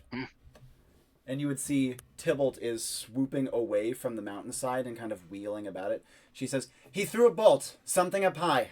Threat. Against the rock wall. You can't see it right now, but there were, I think, people climbing it." We must deal with these beast men. Unfortunate. Thought I was getting somewhere. She stares up. Let's deal with Tybalt it quickly. has climbed up and landed atop a high point in the like near the waterfall's source. He's barely visible at this point. And it's at this point that you would hear kind of a chorus of miniature Tybalt voices, very disjointed, splashing down the waterfall, almost like his voice rains down from above for about 5 seconds, repeating the lines he just said in kind of a discordant mess. Enough that you can make it out, but it's certainly not, easy to make it out. Beast Low on the mountain, Ivariatus at the top. I'm at the source of the waterfall. I think that was what it is. Yep, that's right. And Well, Primrose should would we aid him then? look to Hemlock and says, "I'll be perfectly honest, I don't know how." She says, "Smarty and I can climb, but certainly nothing like that. At least not fast. Give me an afternoon and I could do it." Quite so. I don't have any ways to get up there myself. Perhaps he's on his own for the moment. But if there are beast loyal on the mountain, they don't operate like this. They operate in packs, and each pack has a reason for what it is doing. They are rarely alone, they are rarely unsupported, and I very much doubt they'd be doing this for fun. They always have an intention behind their raids. You suspect there are more of them then? Oh, there must be. We only saw, 3, 4 silhouettes up on the mountain? That's way too small for them. She says, and if Simply they are scouts, approaching the Ivariatus, I don't know if they've ever done this before. Maybe they're trying to raid them. Maybe they're trying to test their defenses. It would make sense that they're trying to expand north. Just seems impenetrable. I don't think they'll have much luck with the Ivariatus. But she's looking around much more intently. Where else might they be? Is Hemlock looking up? Yeah. His Just, eyes like, would be scanning. drawn to one of the very large flying creatures way up on high that he's seen since he ported in. What is that? Bird, right? Oh, I see what you mean. And then she looks. Could be Kerr. It's possible. One of them? Well, no. If it was just one of them, then the other would be attacking it, or fleeing. There's 2 of these especially large birds very up high in the sky. Just at a guess based on their distance, Hemlock would imagine they'd have wingspans of minimum 50 feet, probably more. Some potential there, perhaps. Do these beast loyal? Do they use farers? The other ones, the curs. They do not use farers in that way. The corruption of the Scarlet Tyrant renders man and creature equal in a different way to how we do it. They work together as parts of the same horrid organism.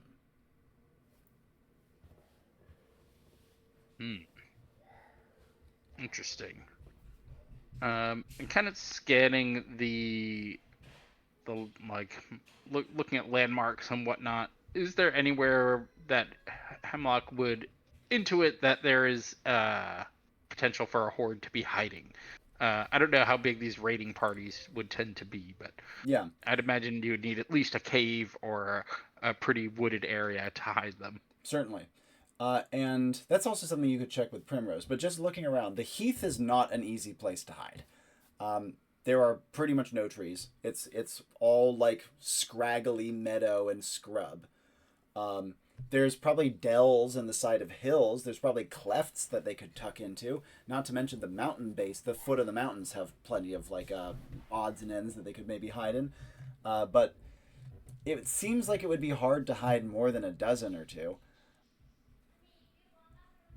Dame Primrose, how many of these beast loyal tend to be in a raiding party? Where would such a party be hiding in this area?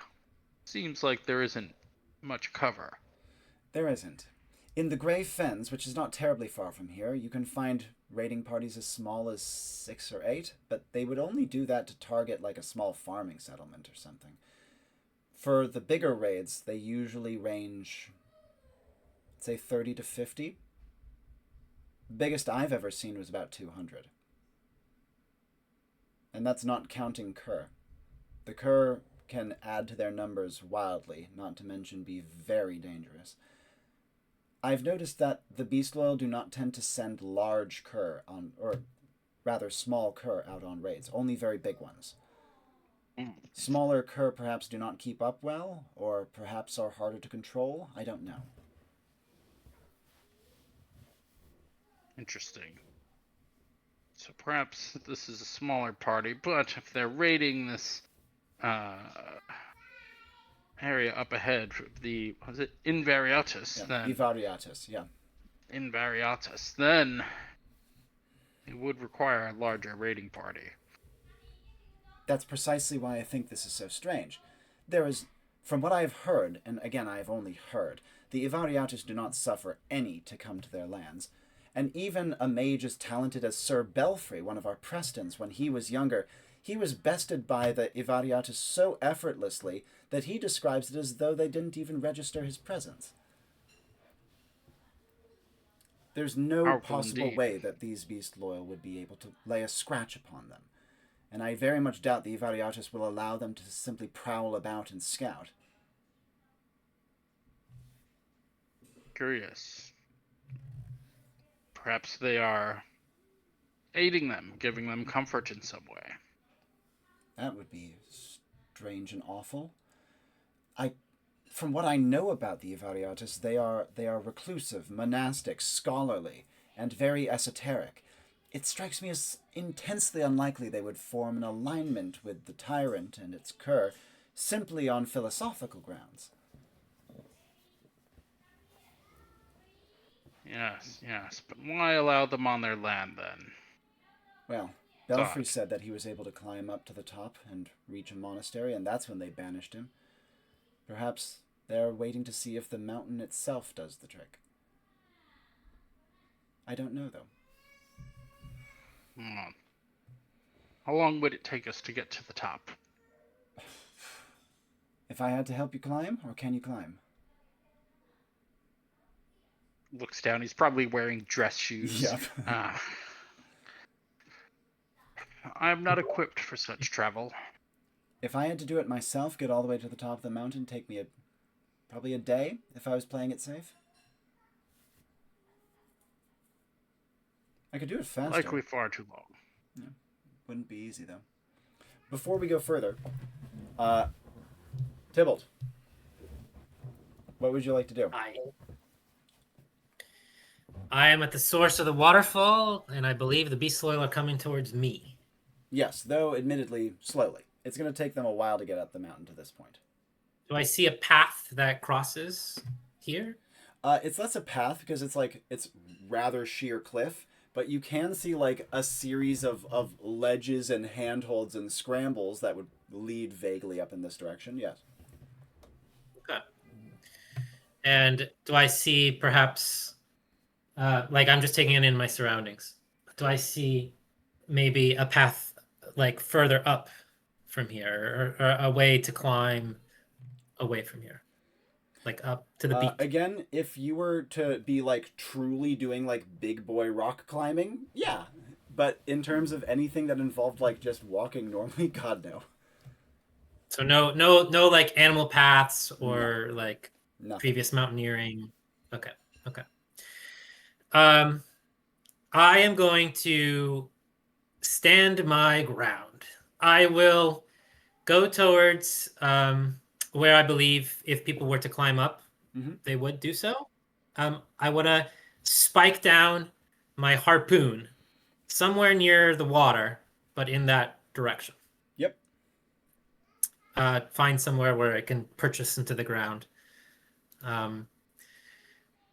Okay. My harpoon comes with a nautical rope. This is kind of like a common gear thing, common item. And so I will take the rope with me as I go further away from that and closer to the source of the water. And as I'm doing this, I do want to be looking around, like, of course, seeing if there's any animals about or anything like this. Certainly. But Then you find quite a few. Though the animals up on these, like in these high cliffs, are typically quite small. You see like a rookery of what maybe are geese or some sort of bird with a bunch of little fluffy babies about as well. You pass by a snake kind of like curled up in its little hollow. Not much further, you see down in the distance rather a strange couple of creatures. They look kind of goat-ish, but you can see that their legs on one side of their body are like less than half the length of the legs on the other side to allow them to stay kind of straight while they're on these incredibly steep cliffs. I go, ah, ah. Each.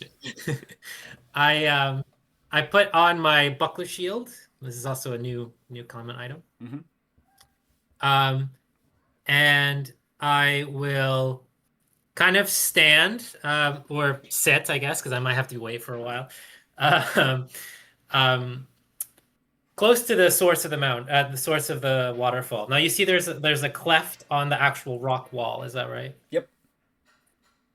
Could I try to, and then if I have to let go of the rope to put somewhere, I can. I don't know how long it might be. That's fine. I don't know how long this distance might be. But yeah, maybe I'll try like looking in there while I'm waiting. Now, this would give you a face full of spray more than anything else. Like, it would be very hard to see. Yeah, is there any hole on the top at all? There are, but again, it would have like just like a torrent of like fine mist being blasted out of it. Yeah. I might, let's see. I guess with manifestations, I should be trying to be limited with how many I'm doing. You have 5 arcane, so you don't have to be that limited. Okay. Okay. So what I could do is, well, I could do a couple of different things, but what I'm thinking is maybe I'll do a manifestation where we'll see, where I'm hoping to kind of have like themings with wind, right? And with thunderclaps. That's true. This isn't exactly a thunderclap, but what I'd like to do is to kind of create perhaps like my buckler shield. Actually, I might use my buckler shield. Actually, that might make sense to kind of embed the buckler shield with wind itself. And so as I push down, I just want to try to create like almost like I'm creating a wind shield for myself to then look down there. And I might do like as part of the manifestation, I might like clutch my hand like this as while I'm grabbing the shield to create like a spark, as I just want like a flash of light, like to emerge out of this like shimmering shield that I'm creating. So like the wind shield thing that you're doing here is a manifestation. Is that true? Yes. Marvelous. I think that's really cool. And as you are like using this to like part the spray, are you going to be using it to break the water or just the spray? I have an idea how it might look like. It might actually look like a cloud, and then the cloud like has a flash of lightning. Oh, actually, that's really cool. I like that a lot. Yeah. Are you going to be trying to use this to interrupt the flow of water and part that, or just parting spray?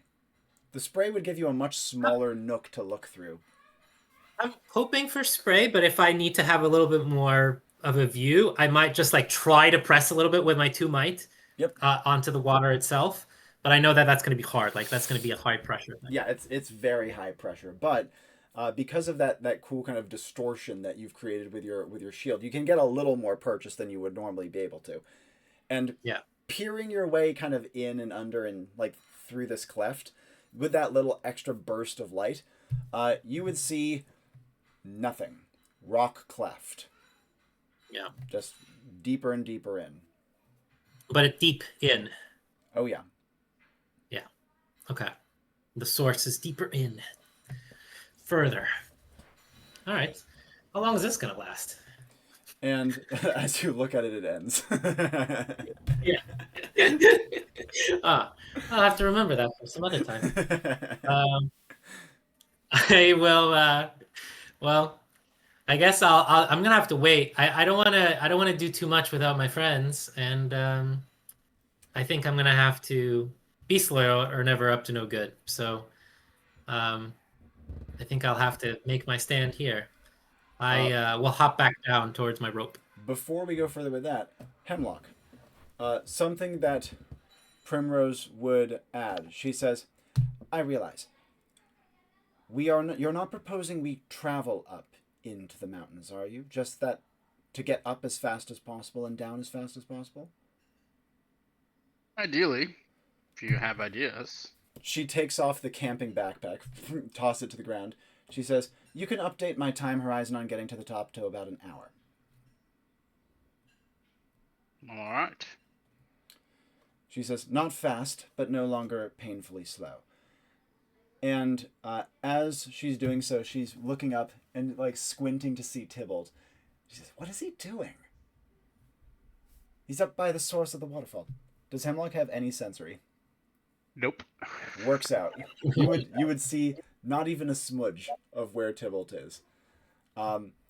You would, however, and he's nearsighted. Yeah, and so literally just blur, and she would say, "He looks like he's approaching where the water emerges from."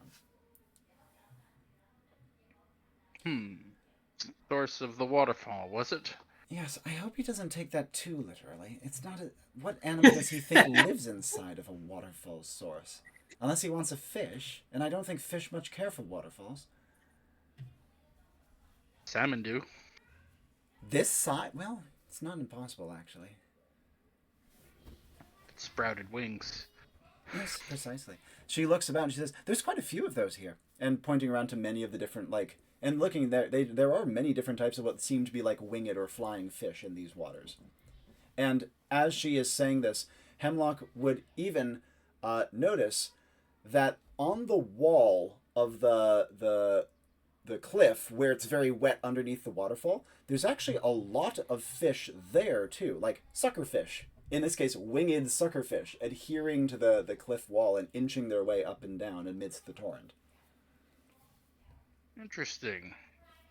And are these all fairer, trying to think of the word he would use, but having that sort of fairer mutation? And she says, "Oh, Or yes, do you just absolutely. have flying fish here? I would call all of these farers." And she says, "They're very beautiful. I've never seen any like these before. I suppose in a land of waterfalls it would make sense." Interesting. But as Hemlock is kind of looking up the mountains, he would notice that the two great birds have lowered. Not far, but they've lowered. Approaching the peaks of the mountains.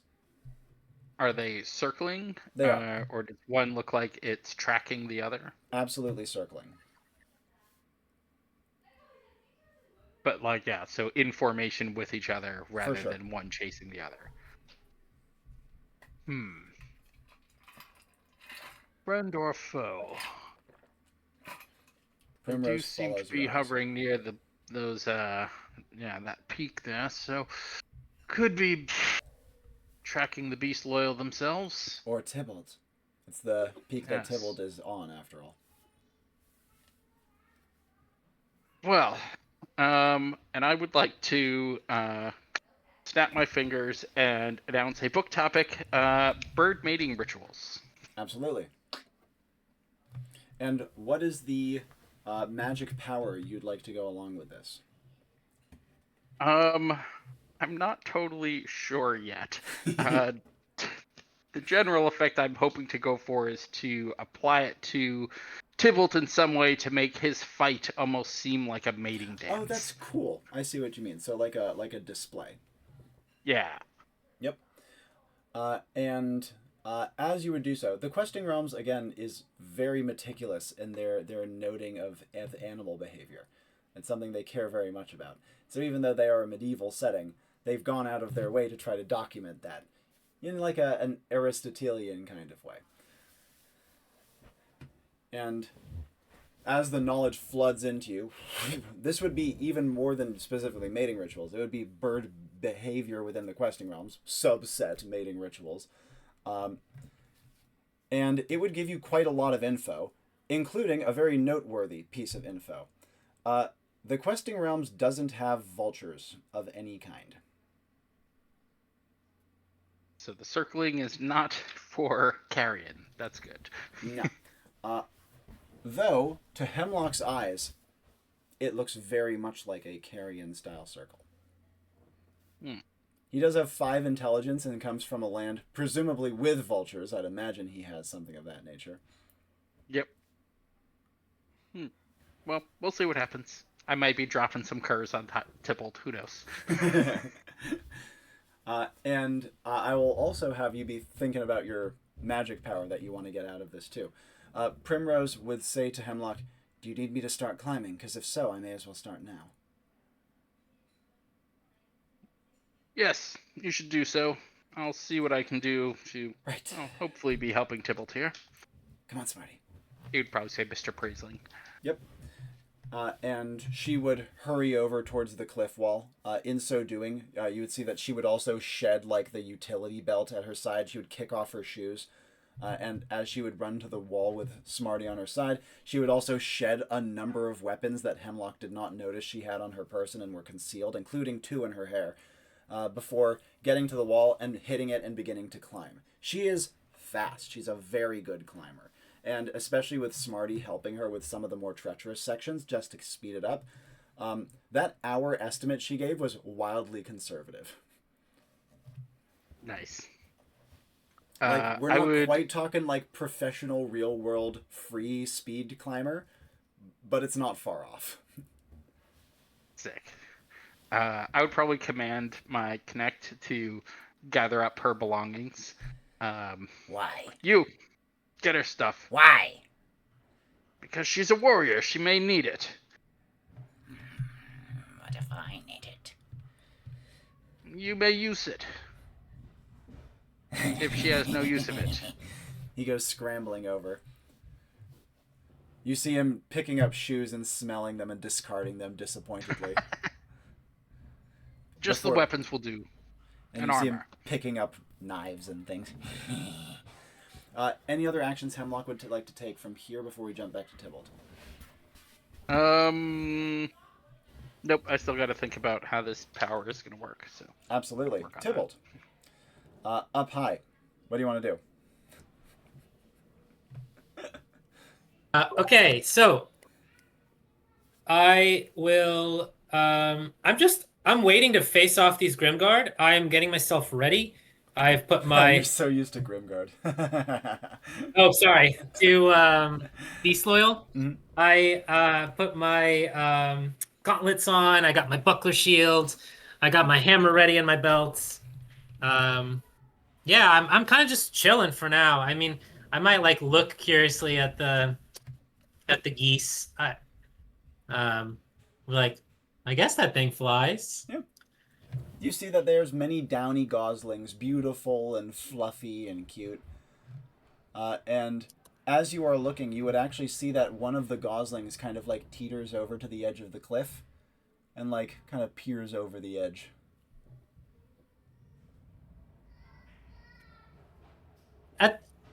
It's okay, little ones. I will keep you safe.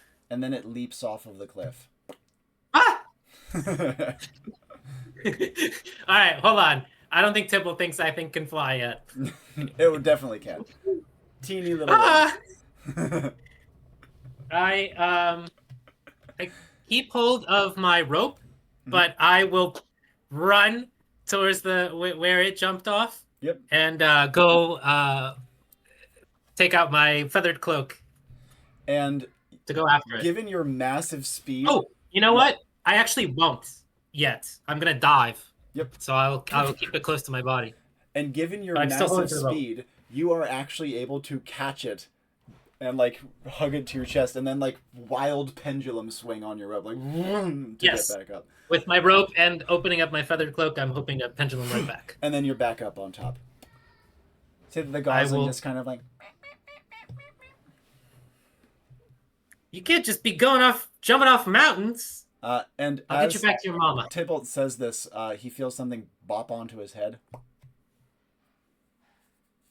A gosling falls onto the ground, having jumped off of a cliff a little higher than him and landing on him. What is up with these suicidal And then he babies? sees goslings of the rookeries around leaping off in droves as their parents watch on, completely nonplussed. Oh. I can't catch that many.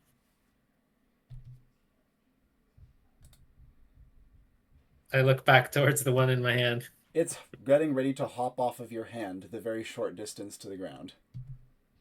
Can I just grab it as I stare down to see what happens to all the baby goslings? They bounce. Oh. Where do they bounce? Where is this happening? Off of rocks. They take what look like absolutely devastating fatal falls. Boing, boing, boing.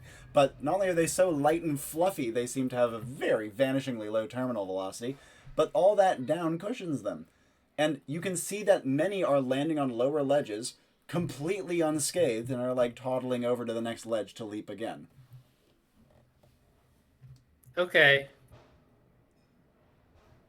All right, buddy. If you want to go, I guess it's okay. It hops out of your hand and like face plants onto the ground. Wait, I can aim you. Where do you want to go? It goes toddling over to the ledge of the cliff again. What's a good questing realm salute? To a farer? Sure. I just don't think this is appropriate. No, of course not. So farer salute would be hand on your forehead, hand on your heart, hand outstretched. God's Saint Speed. And it hops off the edge. Okay, back to position then. I run back towards where I was before, above the source of the waterfall. You see that the adult geese have gone back to kind of preening themselves, and you can see that the mother geese in particular are actually getting off of their nests and are starting to like disassemble their nests, it seems. Yeah. What are you gonna do now without all your children?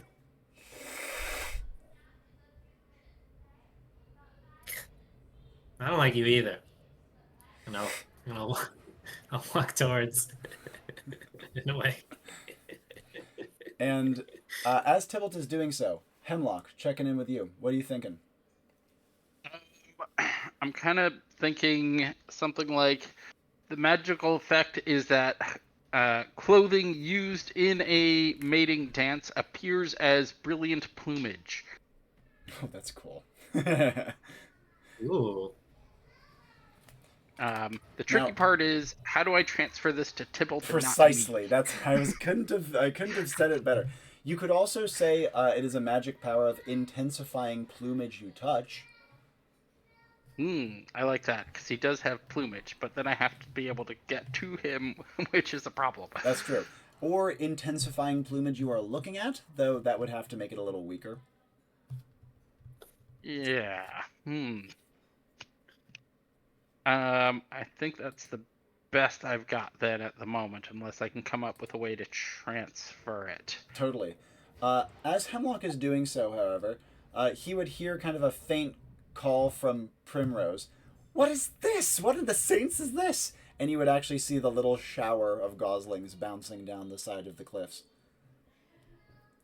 It seems to be across many mountains. Not like exactly synced to the minute, but like they're gearing up and going down in little droves and landing in the grass, completely unscathed, and then like waddling off into the heather to eat bugs. Odd. I think Hemlock would be interested in that, but he has a more pressing matter. What's he going to be doing? But he will probably look that up later. I don't know. I think, probably using the effect of, plumage he's looking at becomes more brilliant and focusing in on watching Tybalt, particularly his feathered cloak, which that's is quite the brilliant. bugger. Hemlock cannot see Tybalt. He is nearsighted, No. and Tybalt is too far away. Tybalt is a smudge. But as he looks up to Tybalt, he sees another problem. The two great birds are actually very low and are circling almost directly over Tybalt. I are have no big. way of communicating. I should really pick up memos sometime. What does Hemlock want to do? Okay, so getting up would be, climbing would be the only real option, and he can't do that. The long way around would be taking quite a long time. And yeah, it's a waterfall, so shouting up to Tybalt is probably not going to do anything. Like, get closer where I can see you. But as Hemlock is considering, he would hear from his imp, and he would hear sudden rapid footsteps and the sound of clanking as knives fall out of the imp's hand. The imp is rushing towards you as a beast loyal is barreling after it. On the ground. You fool! You're supposed to be fighting those. And take out one of my beetles and fling it. Yep. The beetle, reskinned lightning bolt, would arc its way over, and oh wow, actually, great question. How will you make it not redirect towards the imp? Because the imp is between you and the beast loyal. Oh my god, covered in armor. Oh no, these redirect towards flesh, I believe. Yeah, yeah, towards whatever's closest. Yeah, I do kind of probably want the neck for a minute, so I would wait until it gets close enough to me. So just like, get it. You over. fool, and just hold it. Wait. I do have a point in skill, so I can make skill shots now. Mm-hmm. So wait, and then when he's clear enough, throw it over his head or something. The beetle flicks out, and you can see it strike the beast loyal in the face, and immediately its face starts moldering away. You can see that the beast loyal it's not just like hairy man with claws. No, it has many more strange traits. Not only is its face kind of like weirdly animalian in some ways, it has kind of a mane of quills down its back as well, and powerful like springing hind legs, and not to mention like big oversized canine teeth, almost like a saber-toothed cat. But that said, it can't take a necrosis beetle to the face. And immediately goes down and kind of like claws at its face for a moment, unable to even cry out due to the necrosis. As it is doing so, the imp at your side starts trying to like arm itself with bristling weapons. And as it does so, you would hear kind of like across the heather as a coordinated series of howls go off.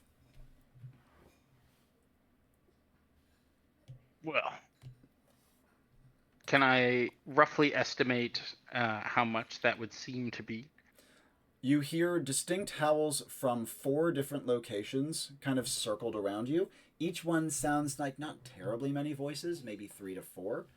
So a dozen, maybe a little more. Quite a large raiding party then. Doubt I'd be able to take them all on my own. How will I get up here?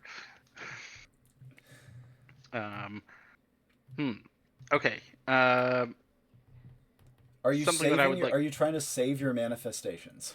Is my big No, question. I am not. So okay. What I'm going to do is, and I've written flavor about this before, is going up to the rock wall, and he will be recalling a he spent a lot of time out like searching for things. He spent some time with a sort of sand cult, a group of lizard people, and their cult would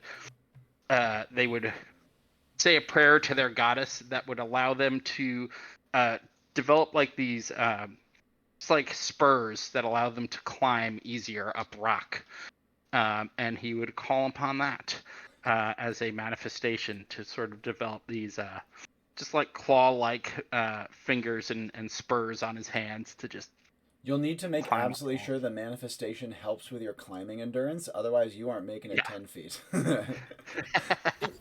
Fair enough. Would he be kicking off his shoes too? Yeah, probably. This would be like because it was part of the feat too. Yeah. Sort of like ice climbing boots sort of thing, Exactly, that sort of thing. I'm guessing he's not thrilled about this prospect. No. He likes Now, his shoes. They're I'm going to be probably, asking like, for nice the paired Italian. action for a moment, but before we get to that, you are not exactly at the rock wall yet. You're still a little closer to like the waterfall basin, meaning that Hemlock will have to get to the rock wall first. Is he doing so at a run? Does he see any beast oil? Not immediately, but he's around an incredibly hilly area just immediately next to the waterfall basin, so they could be quite close. But yeah, he is probably assuming that they are like lying in wait, and he's just gonna like crouch down and sort of speed walk, kind of hopefully relying on his cloak a bit to make it harder to hit him with arrows or anything Certainly. like that. He doesn't know if they use that sort of thing. Probably Speaking not, of but- which, that's perfect timing on that. He would actually detect like a little thing whip past his face, and then another one hole his cloak. And you can see that the beast oil on the ground that he melted the face off of is twitching and thrashing and throwing quills from its mane around, trying to blindly hit. Well, that sucks. I'm gonna put the neck between myself and the quills. As I continue, just trying to stay low and move fast towards the rock wall. And thank goodness that connects are armored by default. Because you can actually hear, "Now you will," and you hear like a little clink or something. Do not. I don't wish to be in pain. Do not. I don't wish to be in pain. As the connect, not saying to you, saying to the beast loyal, as the connect kind of cowers behind his little crappy shield and is like barely enduring the random quills being tossed out. But you do manage to get past the flailing beast loyal, and from here are closer to the rock wall. But it's at this point that at Hemlock, whose head I'm sure would be on a swivel to some degree, would see the first pods of beast oil coming up over the nearby rises and begin to barrel towards him. They run fast and seem to run largely on all fours. Their misshapen body plans better suited to such movement. Well, if I am close enough to the wall, I will recite an incantation. Sandmother, your servant climbs towards your embrace. May the stone guide my path. As it, almost like develops rocket handholds and footholds, rather, in the rock to help him climb up. And as Hemlock begins to ascend, the connect would... a question, do the handholds and footholds linger? Your call, I suppose. What is the intention? Typically the intention is for yourself. That's what I figured. To climb.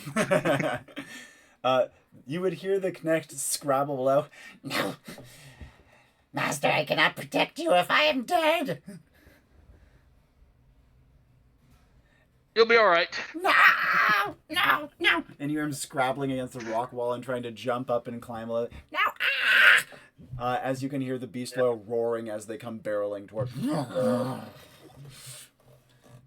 Also, Hemlock would hear down below a little clink as another of those quills bounces off the rock wall below him. Put some range on those things. And as you are doing so, given that you're using a handhold thing rather than like a hook thing, this is way kinder on your climbing endurance too. You don't have to take as much load on your hands. Yep. And as Hemlock is pulling himself up, almost immediately starting to sweat, because on top of him having a good amount of clothing on, he is in full sun, in high humidity, like 100% humidity. And thank goodness he's artificially creating these handholds, because that means they're dry, unlike everything else on the wall nearby him. And as he is hauling himself up, He would hear the roaring and the sounds of awful screaming as the imp is disemboweled down below. It seems as though he's out of quill range, though that doesn't stop the beast loyal trying. They just don't get their quills high enough to get to him. You hear him roaring and screaming, but you also see them starting to go to the rock wall and climb. And they are good climbers. Whoa. That said, Hemlock would also, as he is climbing, already starting to pant, feel a hand on his hand, pull him up. You're a better climber than you said. I have my ways. And they have theirs. Do we stand? Looking down, They will easily catch up. how many? Now that you can count them properly, 16.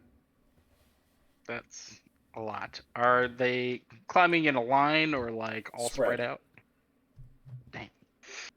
I can't even get a domino effect. You would notice that, by the way, they don't seem to care that much about handholds too, and their weird misshapen hands do actually seem to actually have either grip pads or climbing spurs or something built in addition to their big claws.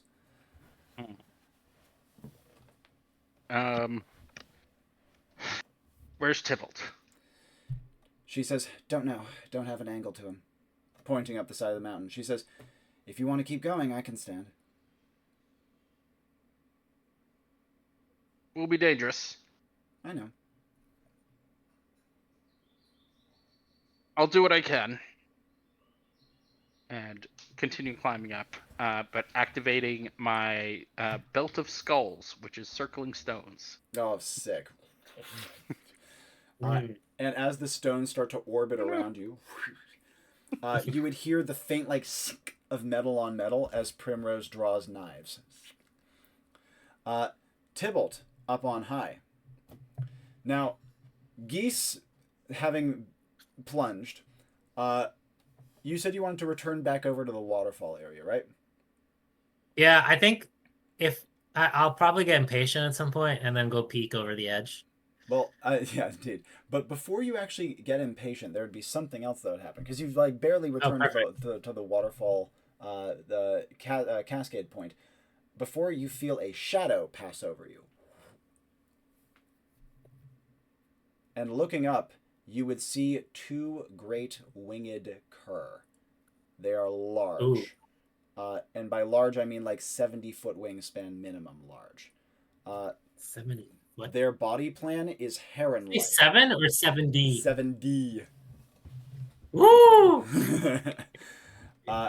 Their body plan is heron-like at base. Big wings, long thin neck, long spear beak. But even just looking at them from below, you can see some of the cur qualities to them. For example, scorpion tails. For another example, and even kind of like more distressingly so, pig's hooves rather than bird's claws. Ooh. Okay. That's a thing. Right. Well, I do have lightning bolts, but I'm gonna have to be a little focused with those, I think. Okay, so I guess I'm not waiting for anybody. I guess I'm gonna have to deal with these folks. I will look towards them, and They are I might circling need that. overhead. Okay, I will run towards. I'll actually run towards the edge for now, Yep, and towards easily my done. harpoon. Okay. I want to make sure that I'm not getting attacked by two fronts, basically, Yes, quite. at the same time. So I will grab up the harpoon on my way, and I will slide over to the edge just to take a peek. And looking towards on the the wall. edge, the angle of the wall is sheer enough you would not see Primrose, but this is the point where you would see Hemlock running his way towards the wall with obvious packs of beast loyal chasing. Okay, but no beast loyal before him. No. Like above him. At least Okay. none that you can see. You did leave at least 3 on that ledge where you fried one of them. Yeah. But they're like considerably higher up. Okay. But like considerably higher. Like I see them on the wall higher no. up, or they're higher up than me. They're like way higher up than Hemlock is. Way higher up when you first encountered Okay. them. The angle of the cliff is sheer enough that even looking over the edge, and it's kind of like uneven enough, you would Yeah. not be able to have your direct eyes on them right now. Okay. But that's scary. Where's Prim? Oh fuck. Looking up, I will you look can see towards that, the sky. the 2 great cur are actually starting to fly low enough that they're like within maybe 50 to 60 foot above you and maybe 50 yards out. So getting close enough that their wing shadows pass over you quite frequently now, and they have to kind of like swoop to avoid the actual cliffside that you're up against. What I'm going to do is I will run parallel to the edge. So I'm going to run, sideways along the edge. Yep. Build up momentum. I'm hoping that as I'm running, these curved flyers will kind of fly after me. At least one of them. Yep. Both do. And then as I reach towards the edge, like wherever there's a wall or something, Yep. I'm going to use my Teleria. And what I will do is I will make it mimic this. These are my legs. Yep. I will run and use my Teleria to like give myself a way to turn around Yep. in the air. A hard bank. As I kind of like parkour move, but like even cooler because I'm like jumping on the air, and getting like a spiral out of it, and then I will be ready as I'm bringing up my harpoon, and as I twist around to face what's behind me. Yep, one of them has swooped in directly behind you. Its enormous long Perfect. spear beak questing out to see if it can barb you with it. I have one of the ropes in my left hand and the harpoon on my right. I throw with my 2 mics the harpoon towards the wing closest to me. Yep, absolutely. Does it strike true? Now, as you are throwing, before you see if it strikes true or not, is Tybalt going to wait and watch and see if it hits, or does he want to deal with that beak? Because beak is going to be getting very uncomfortably close. So let's carry through the spiral. Yep. I'll follow through on the spiral and commit to all the Teleria steps I can do. I see. So that I can launch myself away. Excellent. And in that case, as like committing to the spiral would also bring you like in an awkward enough angle that the spear of the bird's beak would pass underneath you, and you could like launch yourself up and away over its body. In so doing, your spear would have hit the underside of its wing, but you would go over its body, meaning that your rope kind of loops up and over it, hooking it from below and then and trussing it from above. Perfect. I wrap the rope, I hold on, and then as it goes up almost immediately, and you feel yourself like woof as you're pulled along for the ride. And as my right hand clasps onto the rope, I will manifest, and I'm going to manifest like as the let's say like as the tension like hits, it's almost like a spark, like as you pull a rope and cause a spark alongside something that is conductive in that way. And I want to emit with my manifestation lightning element energy through the rope and onto the wing. Oh, that's really cool. Using the harpoon as a conductive material. 2 things you would note. First of all, this frays the rope quite substantially. Like you can see little threads like pop out all over it. Makes sense. Second of all, however, you can see that the great cur, in this kind of like slow, heavy beat pattern of its wing flight, would kind of twitch for a moment as the lightning clearly hits it, and instead of climbing higher, it banks hard and starts to begin to do a great downward swoop towards the heaths way below. So it's bringing you into like a shallow dive. As he does that, right? Like I'm probably gonna catch some air. Mm-hmm. Oh, big air. Yep. And I will let go of the rope, bring up my hands, and try to catch the air that way. I might just throw, as I'm up here, I might just throw a lightning bolt down onto the great beast. Where do you want to hit? I mean, I'll probably try to aim towards the other wing, actually. Totally. If Easy possible. target. Yeah, because I'm right above it, right? Yep, so exactly. And then I try to soar through so that I don't fall. Absolutely. So you're letting go of your rope for the moment. Yes. Yep. And as you fly out over the top of the beast, you can see that, again, it lurches its wings slightly. Clearly it got hurt, but it's still able to comfortably fly. Even one of Tybalt's lightning bolts is not going to do too much to these things. That said, as Tybalt catches air, he would feel a strange rush of air behind him as he is knocked wildly to the side by the wing of the second beast that sends him tumbling out of the sky. What does he want to do? It seems as though he only barely avoided its beak. Let's say as I catch the air and get launched sideways, am I twirling at all? Like, yeah, you would be. Am I able to see it? You would be like spinning, but you'd be able to catch glimpses of it overhead as it is pursuing you down. Great. Clearly trying to like pluck you out of the air as you are helpless and falling. Yeah. So I got 2 ideas. Before you get to your 2 ideas, let's check in with Hemlock.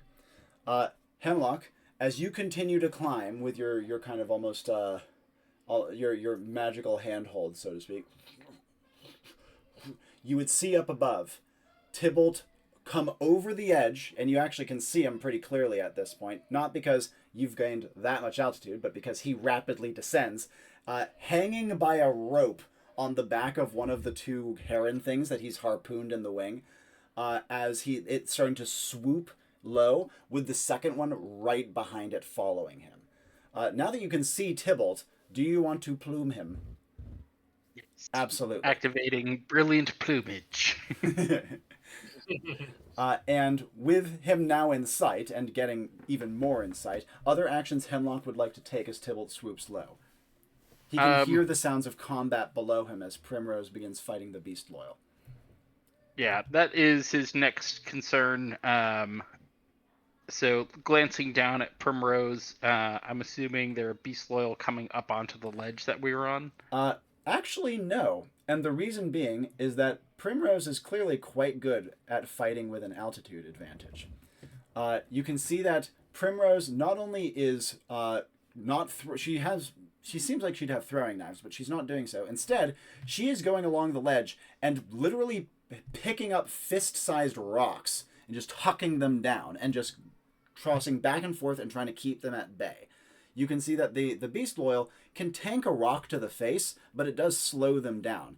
And especially when she would kick over a pretty big rock or something that they wouldn't be able to tank to the face. So she's literally just defending it like a battlement, running back and forth, using basic projectiles, and saving her actual major tools for later. Smarty is also helping her, able to not only haul rocks out that are kind of wedged, but even push some over the edge himself. Okay, she seems all right for the moment, but he is going to be keeping her in mind while that's going on. So probably checking back once in a while, but mainly trying to watch Tybalt in what is now a mating ritual. Indeed. And as Hemlock watches, he would realize one other thing. And it would come to him in an Isaac Newton style way when a little gosling bounces off of him and lands on a nearby ledge. You can pick it up if you wanted. Yeah. Huh? Immensely fluffy. Oh, no. Kind of peeping. Is this just drawing all the birds to him? Fortunately, the great tumble had happened well before the brilliant plumage, and Hemlock had seen that one from afar. This little gosling is not paying any attention whatsoever to Tybalt. But given that you looked up bird behavior local to the area, I'm getting a knock on my door. One moment. Napper do. Hi, his shirt's riding up. Hi, hi. Hi. Yay. Can you say good nap? No. Can you say bye? No. No. You can say no. Thank you, love. Oh, no, wiggling on the stairs. No wiggling on the stairs. Oh, goodness. Okay.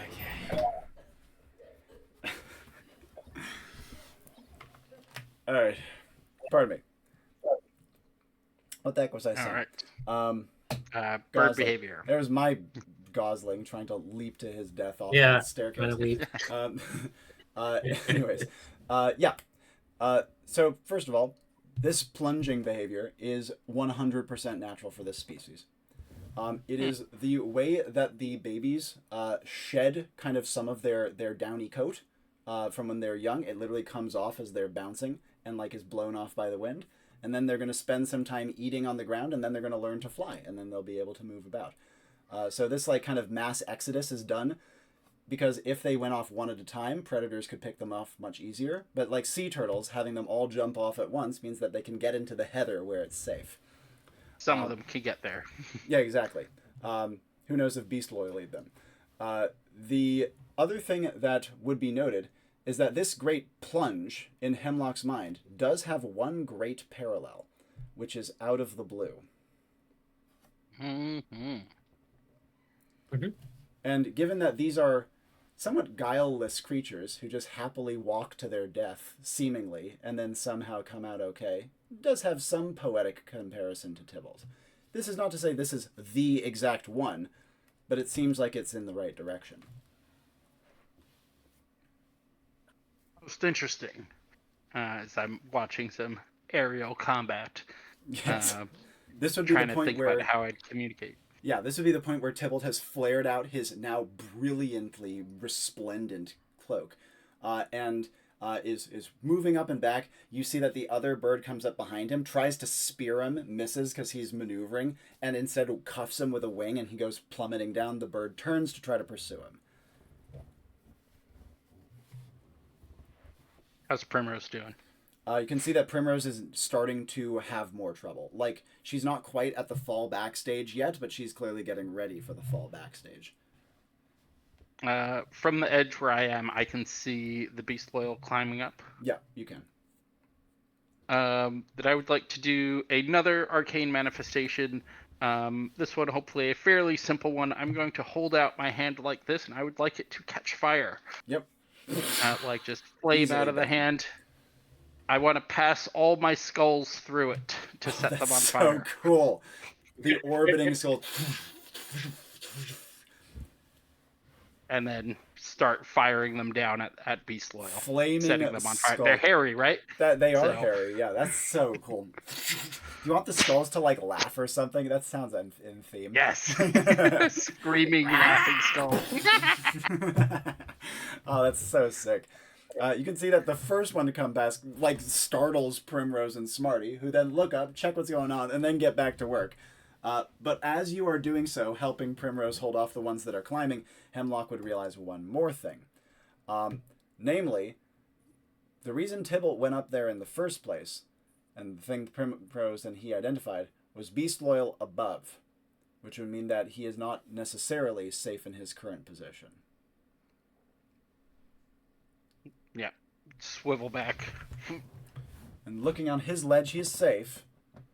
Looking up, he doesn't see movement yet, but he's lower than where that last one was, but he's seen how fast the Beast Loyal can climb.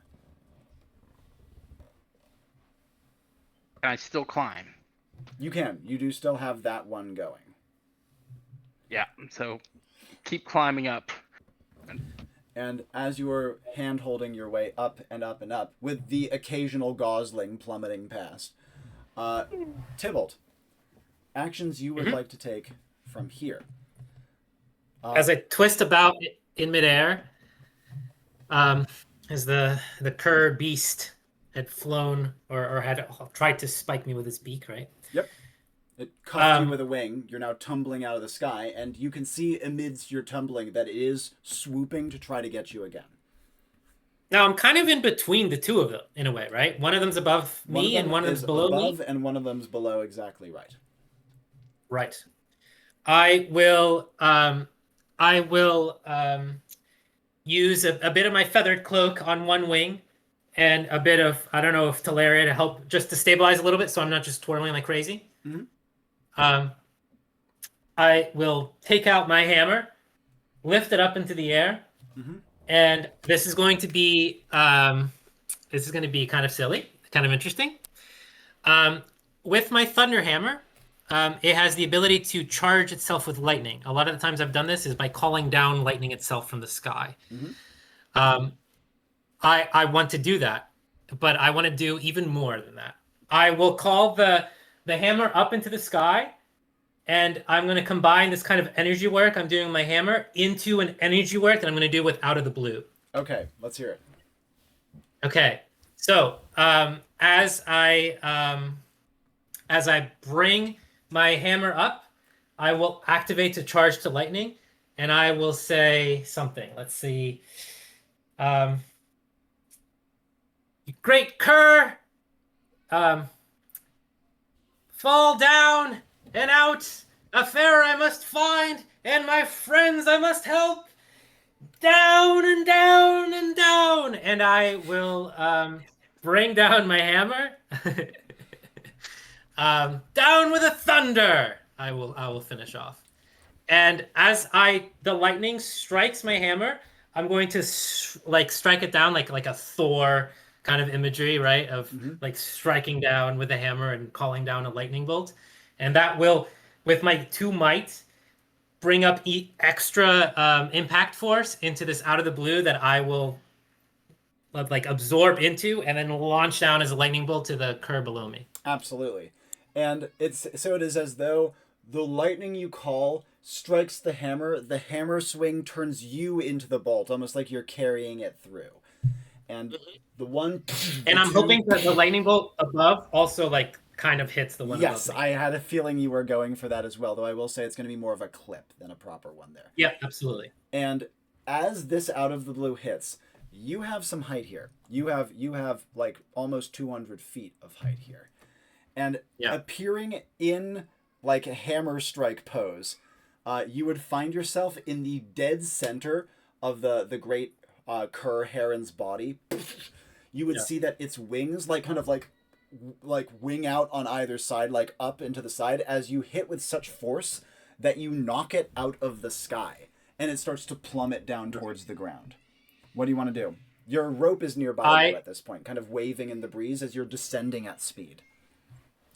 I will grab the rope and I'm going to run towards the head of it. Yep, and with the rope stabilizing you and Talaria at your feet, running downwards on a falling thing through midair is something we can actually discuss. What do you want to do as you are running towards its head? As I'm doing this, I'm like pulling its wing as well, which makes it so that like it's not going to be able to stabilize itself. Well, it's big enough that it could flick Tybalt off easily if it wished to, but more notably, given that for the moment at least it seems to be stunned, it does let you kind of get its wing at a more awkward angle. Not to mention giving yourself a little more stability. So what I'm going to do is I'm going to run like up its neck. Mm-hmm. And then as I reach the top, I'm going to, let's say I'll take like a slight hop, actually use Talaria to like launch myself downwards as I'm going to bring down my hammer strong, like right on its skull. Yep. Now, bird bones tend to be a little bit thinner, so I'm hoping to do something here with this. And I'm also like pulling the rope as I'm doing so. So I'm hoping to like crack it on the skull and kind of launch it down in a certain way that's uncontrolled. And cracking it in the skull, the hit is incredibly strong, and it like precisely aimed to like clean the back of the head. And you would see that as you do so, with a heavy strike, the bird is like its limpness, like kind of is at this point being kind of swayed, as it seems to either be unconscious or dead, and it starts to like tail spin down the remaining distance as it is plummeting clear towards the waterfall basin. You are like T-3 seconds to impact. All right, cool. This is when I have to open up my wings. Yep. And then luck pitch, I guess, just a little bit of wind to cushion the falling a bit, so that I can kind of like be launched off as opposed to just launched down into the ground. Yes. And you do still have all that wind going on, which is more influenceable by a luck pitch. And so because of that, you clear the waterfall basin and would skim the top of the heather just next to it. But in so doing, you would once again feel like a great rush, like pluck at your side, and you would start to spiral down as well. Your wings are suddenly uneven. What do you want to do? Okay, so I was hoping to be able to react before that would happen because I knew that was going to happen. Indeed. What would okay. have been your reaction? Because Okay. perhaps you can avoid it. Yes, I was hoping to wait to feel the burst of wind, and then I was going to thunderclap, basically. And I'm going to try to thunderclap, let's say, so if I'm feeling the wind from, like, where do I feel it on my body, I guess? It would be such a quick motion that the closest thing you would feel it would be your left leg. My left leg. Okay, great. So I will, I'm going to thunderclap like this then. So I'm trying to launch myself actually towards the bird. Okay, so you're literally like, if it's behind you then, because you're No, actually, no. in flight. No, fuck that. Fuck that. Yeah. I changed my mind. So I feel it from below me, so I guess I'll do this towards my left. Rather, not below you, because remember, your body is extended. You are in flight mode, and so it would be behind you where your feet are pointing. Okay, so I don't think I might not be able to reach that in time. Indeed. Okay, then I guess I'll just with my reflex try to do like how fighter pilots do. Yep. Yeah. Exactly. Like what is that? What is that called? Barrel roll? I think it's barrel an roll? actual barrel roll. Yeah. I think it is an actual barrel roll. Yeah, it's an actual barrel roll. Now, in this case, herons in the wild strike with unbelievable speed and precision. And similarly, this thing snaps out. You do manage to react in time to start moving, but it seems to have clipped half of your wings with its snapping beak. And so you are now uneven in your wings. You can start to do the roll, but as soon as you go uneven, you start to feel yourself spiraling. Okay. Do I have I still have the rope in my hand? Yeah, or did I have to release that as the bird crashed? You would absolutely have had to release that, or you would have been yoinked down into the waterfall basin. Yeah, like bungee cord-ish. Yes. Okay, that's fair. So then, okay, well, that's okay. There's something else I can do with electricity. So, as I start to like losing control, I will, no, because I already used it. I will just like point my hammer towards the bird. Mm-hmm. All right, and then I will manifest.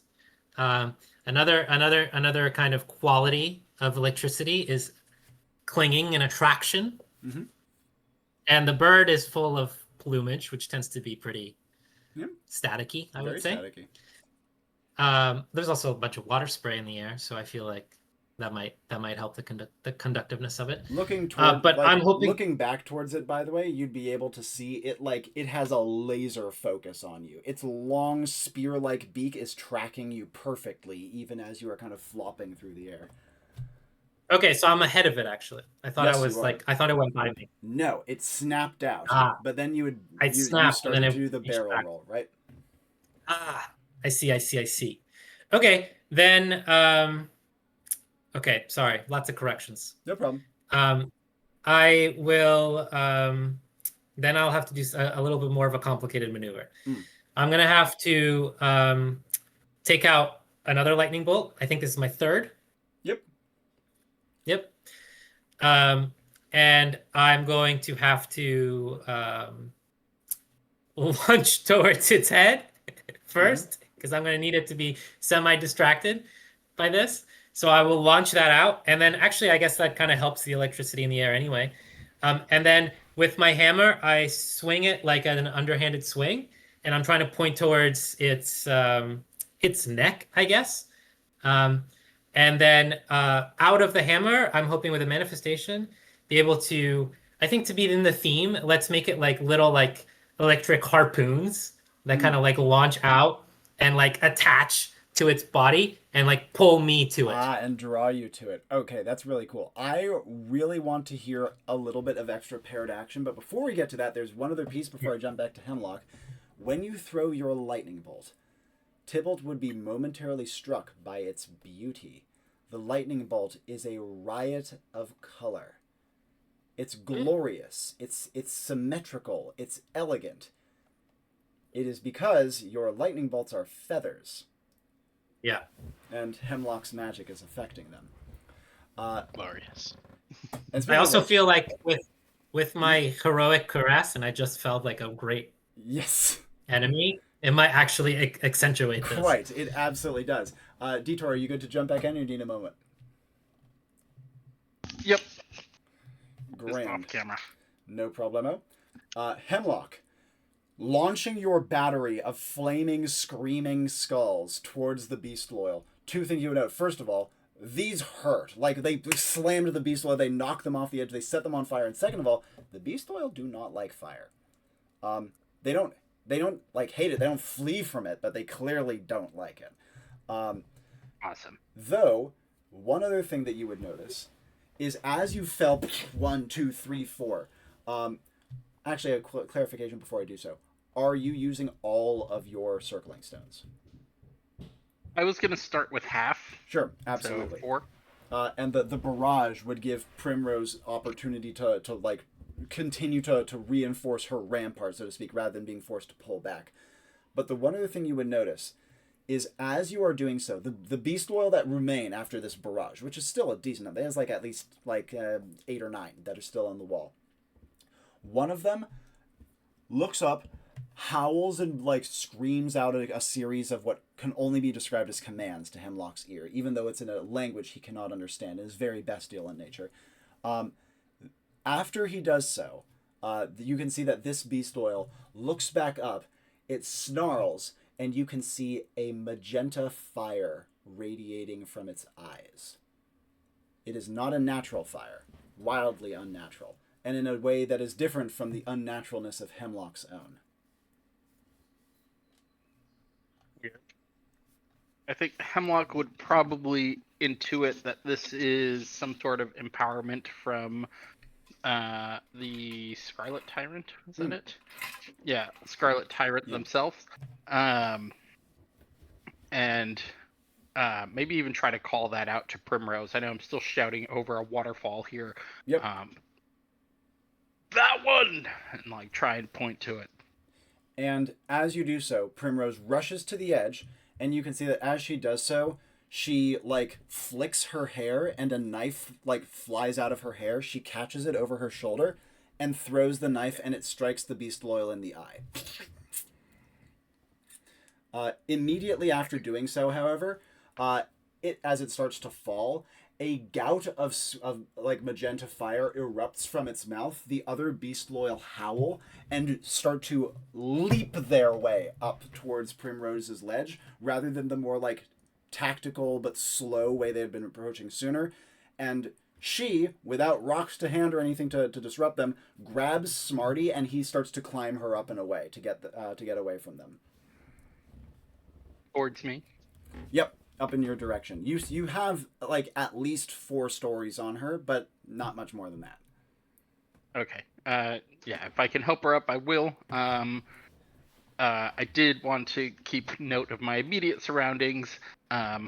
Since they were shouting commands up toward me, I'm assuming there's some up here too. Immediate surroundings. 2 things you would note. 1, Up above, you see them for the first time. They are coming down like spiders, able to like move head first down the cliff at decent speed. They're not falling, right? They're not barreling, but it's a controlled descent. Second of all, up in the air, you can see this is when there's great sounds of blasts of lightning, and Tybalt is like, at this moment, he has felled one of the great herons into the waterfall basin and is just had his wings clipped by the other one. He is starting to turn up and away, and you watch as he fires that one brilliant lightning bolt. Hemlock, partially because the heroic cuirass effect, and also because his own plumage effect, he would be able to like rationally know what's going on, but he would still feel like his own heart swell at Tybalt's like acquired majesty through destruction of such a great enemy. He'd probably think, I'm proud of him, and also I did that. Yes, quite. It's precisely the perfect combination of feelings. And because of this, immediate follow-ups from Hemlock as Tybalt is beginning to go into his next maneuver, or is he going to be redirecting his attention up above to the beast loyal descending from on high? Yeah, I think seeing the ones descending from on high and seeing how they're almost spider-like in nature, raise his demonic summoning staff high and summon forth actual giant spiders to fight them. They look like they weigh about as much as men. As they appear, like two of them on the cliffs next to you. Kill them. They begin to climb up. The beast loyal howl challenges down towards them. And as you are doing so, Primrose is over half the way up towards you at this point. She has let go of Smarty and begins to climb by herself, still extremely quickly. Enough so that she doesn't look like she would need a hand. The beast loyal pursuing her are again doing so in just like a breakneck rage, going as fast as they can with no strategy whatsoever. And because of that, they can keep up with her, but can't reach her. You know, they can keep pace with her.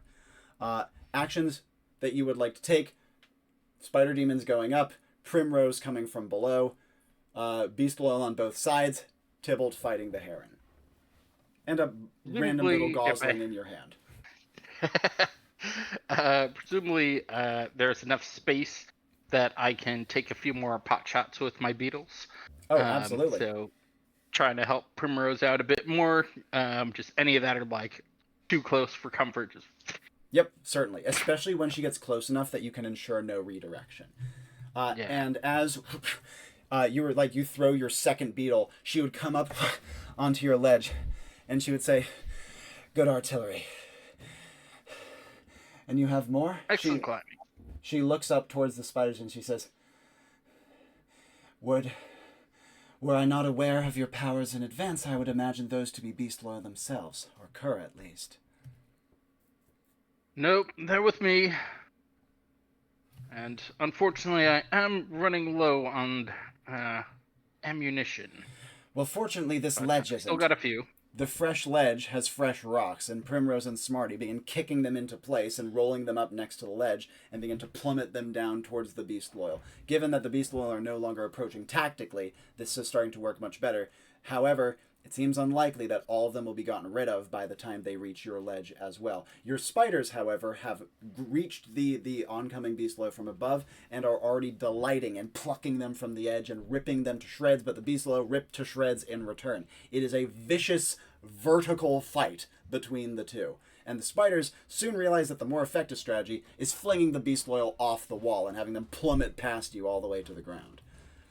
Now, as this is happening, Tybalt, give me a little more paired action over there. All right. As I swing my hammer and I gather up static electricity on it, I will say, "Feel the shock of my sting!" And I, out of the hammer's corners, I'm hoping that little tiny, harpoon stingers launch out with electric rope and pull me towards the neck of the beast. And with 5 pluses to Arcane, I will allow it. You are yoinked in its direction. And as it does so... I will say... At enough speed, too, that its questing beak would miss you when it again launches out past your face. Though it is so close, you can smell its awful feathers. Honk! I will give it. And I'll go heave ho as I collapse my hammer to the neck and bring it down with the electricity still like emanating and charging through. And as you do so, and the electricity starts to race through it, its scorpion stinger arches across its back towards you. You are in perfect position for that. That's why I got a buckler, buddy. I bring up my arm with a buckler, and as this comes down, I know it's going to be a heavy, strong sting. Oh, talk about stings, huh? So I will immediately, actually, without any time to think about what the fuck to do, I have to empower this. So I will do the same exact manifestation I did above. Yep. A cloud emerges from the shield with a like lightning flashing in it, like a glimmer quality, almost force field like cloud out from the shield as I put it above me. Absolutely. And the stinger, striking with similar precision to the heron's beak, would scrape against your shield and be disrupted by the cloud. It would immediately retract for another strike, though. I will go, a lash, a harness, up you go! And I, with my 2 might, pull up on the hammer, which is still like statically clung to the neck, and hoping to get it to go up higher into the sky. Now, when you were trying to wrench at its wings, that didn't work much at all. They were very strong, and it was only when it was unconscious could you do anything. The neck, however, while it's strong, it's definitely more of a weak point, and looping around its windpipe does make it so that it does kind of like hook back towards you, though not only does the sting lash out, but also the head starts trying to turn back on its own neck to try to take a pot shot at you as well. It does have a very long neck after all, but in so doing, it is starting to climb. Great. Cool. As I pull it, do I feel that like is the hammer like literally glued to it, or is it like pulling up a little? It is and having this like electric tendrils. It is pulling at it. Yeah. Okay. Cool. I want to keep doing that. So I'm gonna like hunker myself down as I pull with all the strength I can up and up and up, and trying to get as much distance like against this this electric charge that's trying to pull me back down. Yeah. And I try to pull it up. As you do so, another sting barely blocked. And now its beak is ready above you. You can see its beady little eyes locking in on you as its beak is like longer than you by 50% again.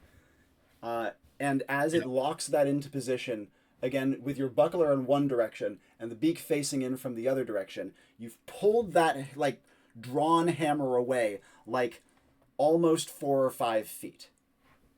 Perfect. And then I reverse my pull into a push. I throw or I'm not throwing, but I hit down with my hammer strong.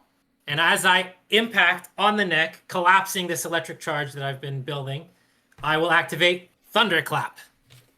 And to be a huge, heavy impact down onto the neck. You hear a sickening crack as the beast's neck goes limp. And it begins immediately to fall from the sky. Can I just, like, do this? I don't want to go down with it. As you do so, you start whisking off to the side, giving your uneven wings. I have an idea for this. You're falling kind of like an oak or is it oak or some other tree? The helicopter ones. It's not an oak; those are acorns. It's like one of those helicopter seats. Yeah, so you're like kind of like wildly spinning as you're descending, and you are having a very hard time gaining height. I can do that. I don't need to gain height too much. I just want to be able to like see. That's the only thing I want to see. I want to do. That's gonna be hard. I know it is. Okay, well, I've used a lot of manifestations, but what I might be able to do is do I have like extra plumage? Like, have I been able to tell this as I like struck down, or is it just magnified? You've been too busy fighting. But would you check? Okay. Well, I think I would be, I don't know. I guess I would be like trying to slow myself down. I might be like bringing up my wing to do this. Yeah. And so I might be able to see. You do not have like, extra plumage. wing It is itself. just magnified. It looks beautiful Okay. and resplendent, except for the big Yeah. chunk that's missing from when it tried to rip at you with its beak. Okay. So what I might do then is is it on my left or my right that has the clip? Left. Okay. That's perfect. I will bring up my right arm, which is the one I have my hammer. Mm-hmm. That has the full wing. Yep. Yep. I will, with my left hand, like I'm still twirling, so this is kind of like chaotic and hectic, but I will put my hand on the feathers, and then I'm gonna have to say something. I will say, "Oh, I don't want to go down like those gooselings, but they sure had a lot of fluff. And if I need to bounce, I must bounce." And I will slide my hand along those wings, and it's another manifestation surprise. Five arcane, hopefully carry through this. But That will be your last I just substantial manifestation. yeah, exactly. I want to like carry some of that fluff in a magical way, like to my wing. So I will slide my hand from this wing across my body to that wing.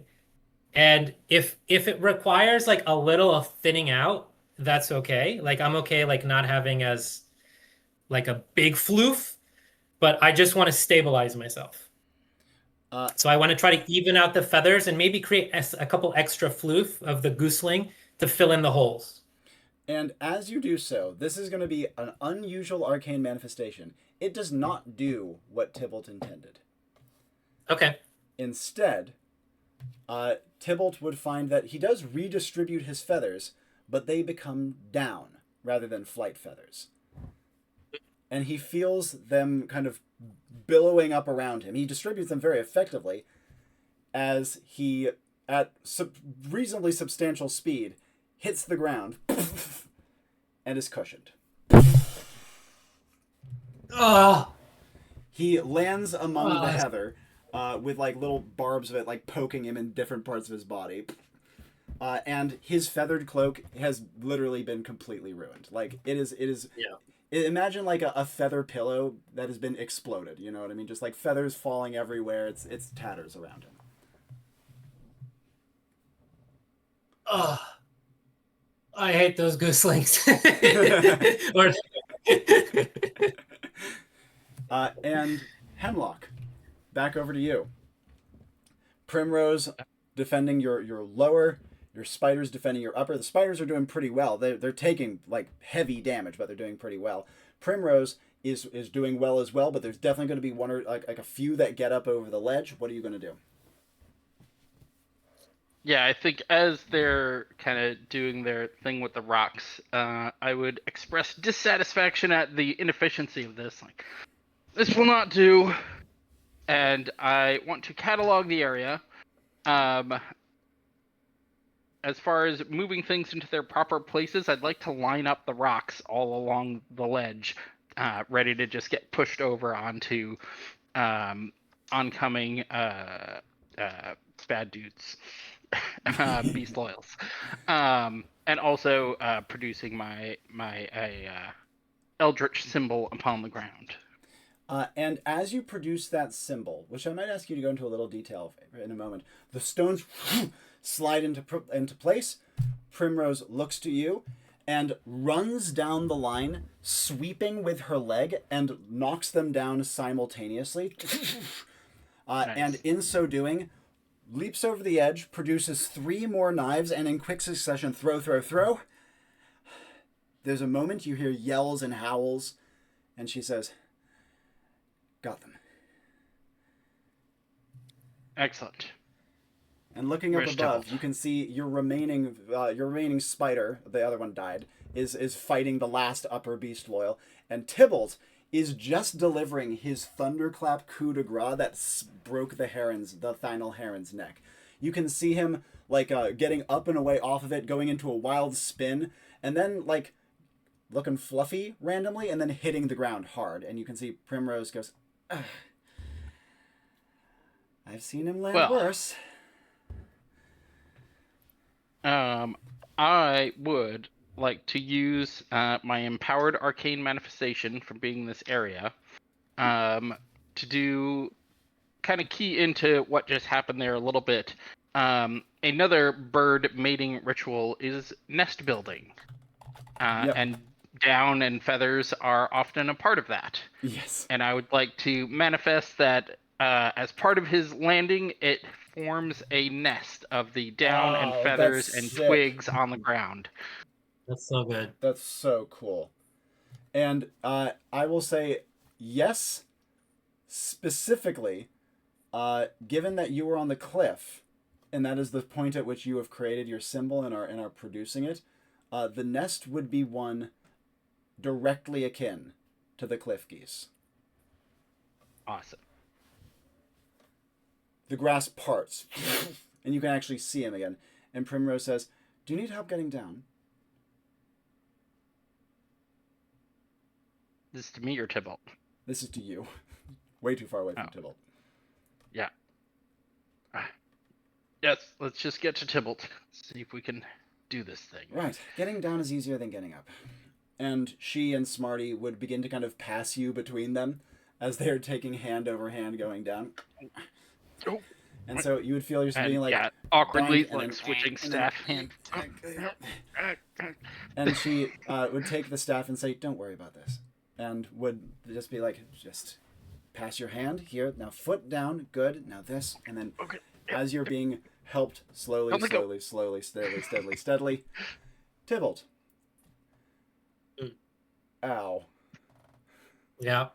I reach towards my head, which I mean, if there's a camera, I guess, if you can imagine it, the head would be kind of like flashing of light. Yeah.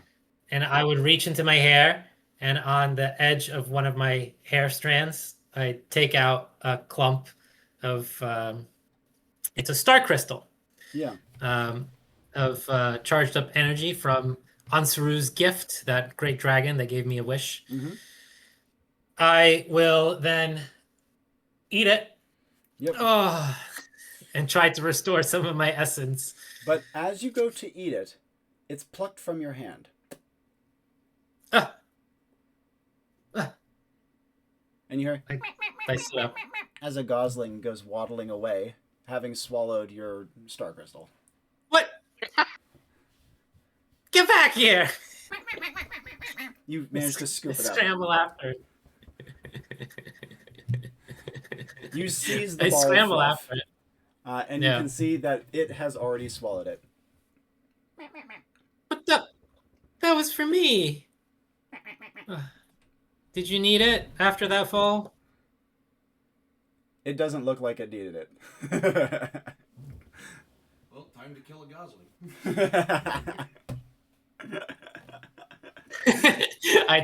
My facial expressions is what's happening. Okay. Well, you're not getting away from me this time. I will look towards the mountain facade. Yeah. You can Where's actually Primrose? see, you can see the little smudge of white where Hemlock. Primrose and Smarty are helping Hemlock down. Oh, good. Okay. How's my essence doing? Terrible. I got one will. Okay. Low yellow. You're not getting out of here. I hold it in my hand, and I'm not killing the thing, but I'm hoping maybe if I keep it, I could, I don't know, get some of its effects. I will hold it close, and I will run towards the rock. And as you go charging over, Hemlock, you and Primrose, after 10 uncomfortable minutes, Hemlock is pouring sweat, and probably has gotten his yearly intake of exercise off of this mission alone, would reach the bottom in time to see Tybalt rushing over, clutching a gosling in his hand like a tennis ball. Is that it? Primrose looks, Hail! and you can see that she breaks into a smile, and she says, "Of course, silly goose." Ha ha. What? And she What do you mean? she trots over to Tybalt and kind of like messes up his hair, and she says, "No sense, just like you." I'm glad you're okay, and I give her a hug. She responds and gives you a hug in return, and looks at the gosling, and she says, "It's cute. Look at it." This thing? Yeah. You? I bring it up. Seems appropriate. Oh, very appropriate. Is it just a goose? I mean, it's Damn it. not a goose, it's a gosling, and it hurls itself into danger without having any means whatsoever to get out of it. Oh, Somehow walking away unscathed. Mm-hmm. okay. I guess I see. I make eye gosling, contact with it. It doesn't seem particularly heroic, and it doesn't seem particularly compassionate, and it doesn't seem particularly noble, but it also ate your star crystal.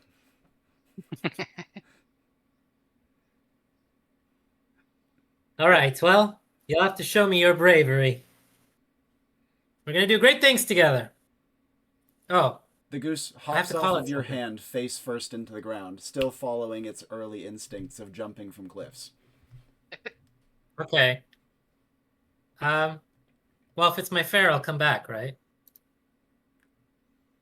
And as you look down to it, it waddles into line behind you. Okay.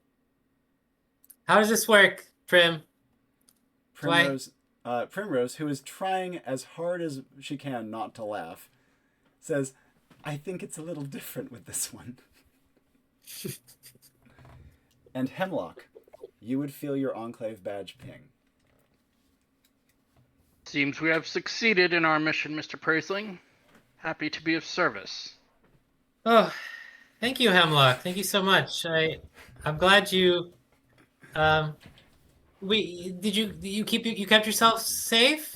Yeah, you helped each other? Primrose, I didn't get to see you for most of that. Primrose would say, "We fought well at each other's side." And she would give Hemlock kind of a clap on the shoulder and says, "A pleasure and a privilege." Same. I look forward This to is working very- with you all again. Always Likewise. nice to be working with competent people. And she says to Tybalt, "You should bring more like this one by." Yeah. We'll bring him home. He can come have dinner with us. I mean, you're welcome to. But that's not a Perhaps mission, I is it? shall. There is much still to learn here. Certainly. Oh, okay. It's a trip home, but hopefully a pleasant one. And we will not lack for food. Shall we? Come on, Smarty. And on that All note, right, come on. we will end the mission. You as he like zigzags behind me. Of note, that creature is based on a real animal. It's called a barnacle Okay. goose, and it begins its life by hurling itself off a cliff and bouncing safely to the ground. These are a little Badass. different, but it is actually a real animal. Okay. Is it gonna have some chimeric qualities to it? No, Oh, okay. it's just a goose. It's just Though, okay. given that it will be a farer, it will acquire fairer properties, such as its great Yeah. intelligence. This specific species you can note down as a fall water goose. Okay. Ball water. Very obscure, only native to this part of the questing realms. That is a barnacle goose. Full-grown barnacle goose. When they're young, they are super cute, and I'd highly recommend looking up pictures of them and videos, because watching them fall is actually hilarious. Seems a bit Schadenfreude in this. It might be. It's funny in the same way as like watching someone pour a bucket of tennis balls down a staircase. Oh, like that's okay, what, like, of course, between. because that's always hilarious. Yes, exactly. It's that. Oh my god. They literally just jump off gigantic ass cliffs. Questions about the mission, calls that I made, or the general plot. Let's see. Were you envisioning maybe something with like the Invariatu at the peak as well? Because we ended up doing a that. Complete red herring.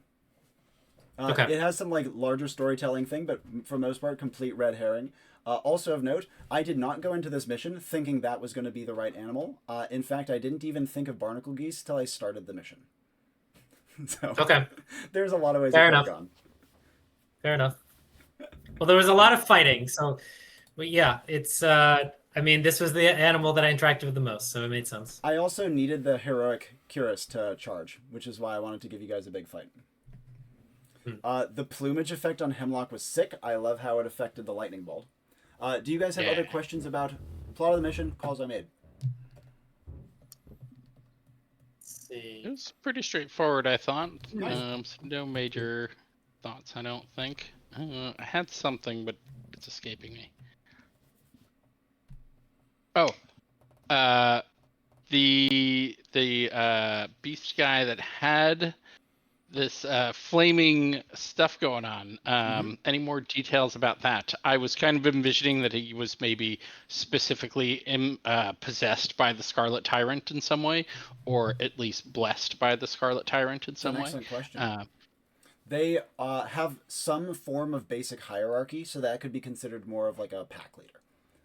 And therefore it would have a stronger connection to the Scarlet magic. To briefly go over characters, for Hemlock, that is the best you've ever used your intelligence stat. Just period. Yeah. That was great. It's a tough one. You did great. I knew there was going to be a lot of research in this one. Not only that, the flaming skulls were so freaking cool. That was like, and then the plumage move was clutch. The fun fact towards the beginning was turbo clutch, by the way. I loved that. That was really well done. I had my bud in my ear the whole time while I was kind of chilling out. Yeah. I watched a movie in the interim, but yeah, I heard the Flaming Skulls play and was like, oh, shit. Yeah, I know. That was so cool. Yeah, I absolutely loved that. And so, a great I haven't seen Hemlock in a freaking while, and this is a great return to form. And then for Tybalt, this is like literally classic Tybalt combat mission. Could not have been more of a classic Tybalt combat mission, which is perfect for this. It needed to be a classic Tybalt combat mission. Got huge use out of your heroic Curus. Your Spangenhelm play was fantastic. You timed your out of the blue correctly, and you realized what you needed to do pretty much as soon as you saw that shadow overhead. Plus, I think one of your greatest strengths playing Tybalt and Thunderbird in general, Alex, is your use of the Talaria. I think you have figured out the Talaria more than almost any other player, and are able to do things like banking off of air with 5 fucking vigor and stuff like that. I find it so fucking useful. Like I just adapt it to everything I need to do physically. Yeah, the Talaria is like your item. That's the thing you do so freaking well. Very good.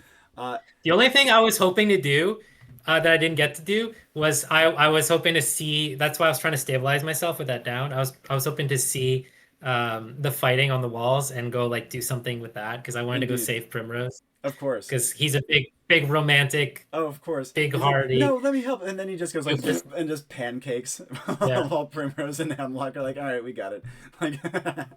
Like, yeah, exactly. Primrose is a very competent fighter and plays very tactically, but she is pretty much entirely mundane, just like good stats. So comboing with someone like Hemlock, who has crap physical stats but is great for support, yeah, they got it.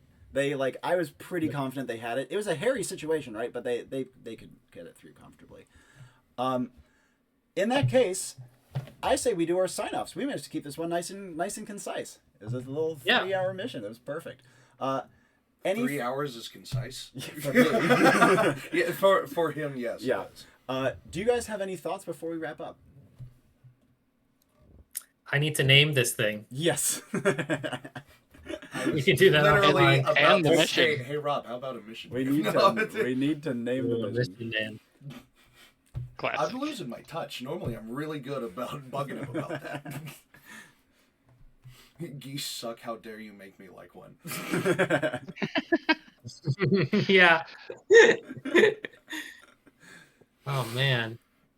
Yeah. No other questions, I don't think. Yeah. I propose Silly Goose. Silly Goose. Silly Goose. Rock Goose. That's really good, actually. What is it? Rock Rocks. Goose. What? Where's the rock coming from? Like Duck Duck Goose, but it's a cliff. Oh, okay. I see. That's really funny. My awesome poetry Yeah, strikes I again. think it's got to be Silly Goose. Silly Goose, yeah. Silly Goose. Ooh, I'll put that on my sheet. Yep. I'll write that one Yeah, in. this is Tybalt mission. It's too good. I agree. In that case, Silly Goose. let us do our goodbyes. Alex, then Detour. You can do your sign-offs, and then I'll wrap us up. I am Alex. This has been Tybalt. Finding his fairer. Many adventures to come with his little gooseling doofus. And signing off. Excellent. All right. And this has been Detour playing Hemlock, now level 9 as of this mission. Only a handful of missions to go. Looking forward to doing some more missions with him. Absolutely. And as always, my name is Robbie Howell. Thank you guys so much for taking the time to play and to watch. And ciao for now. Bye.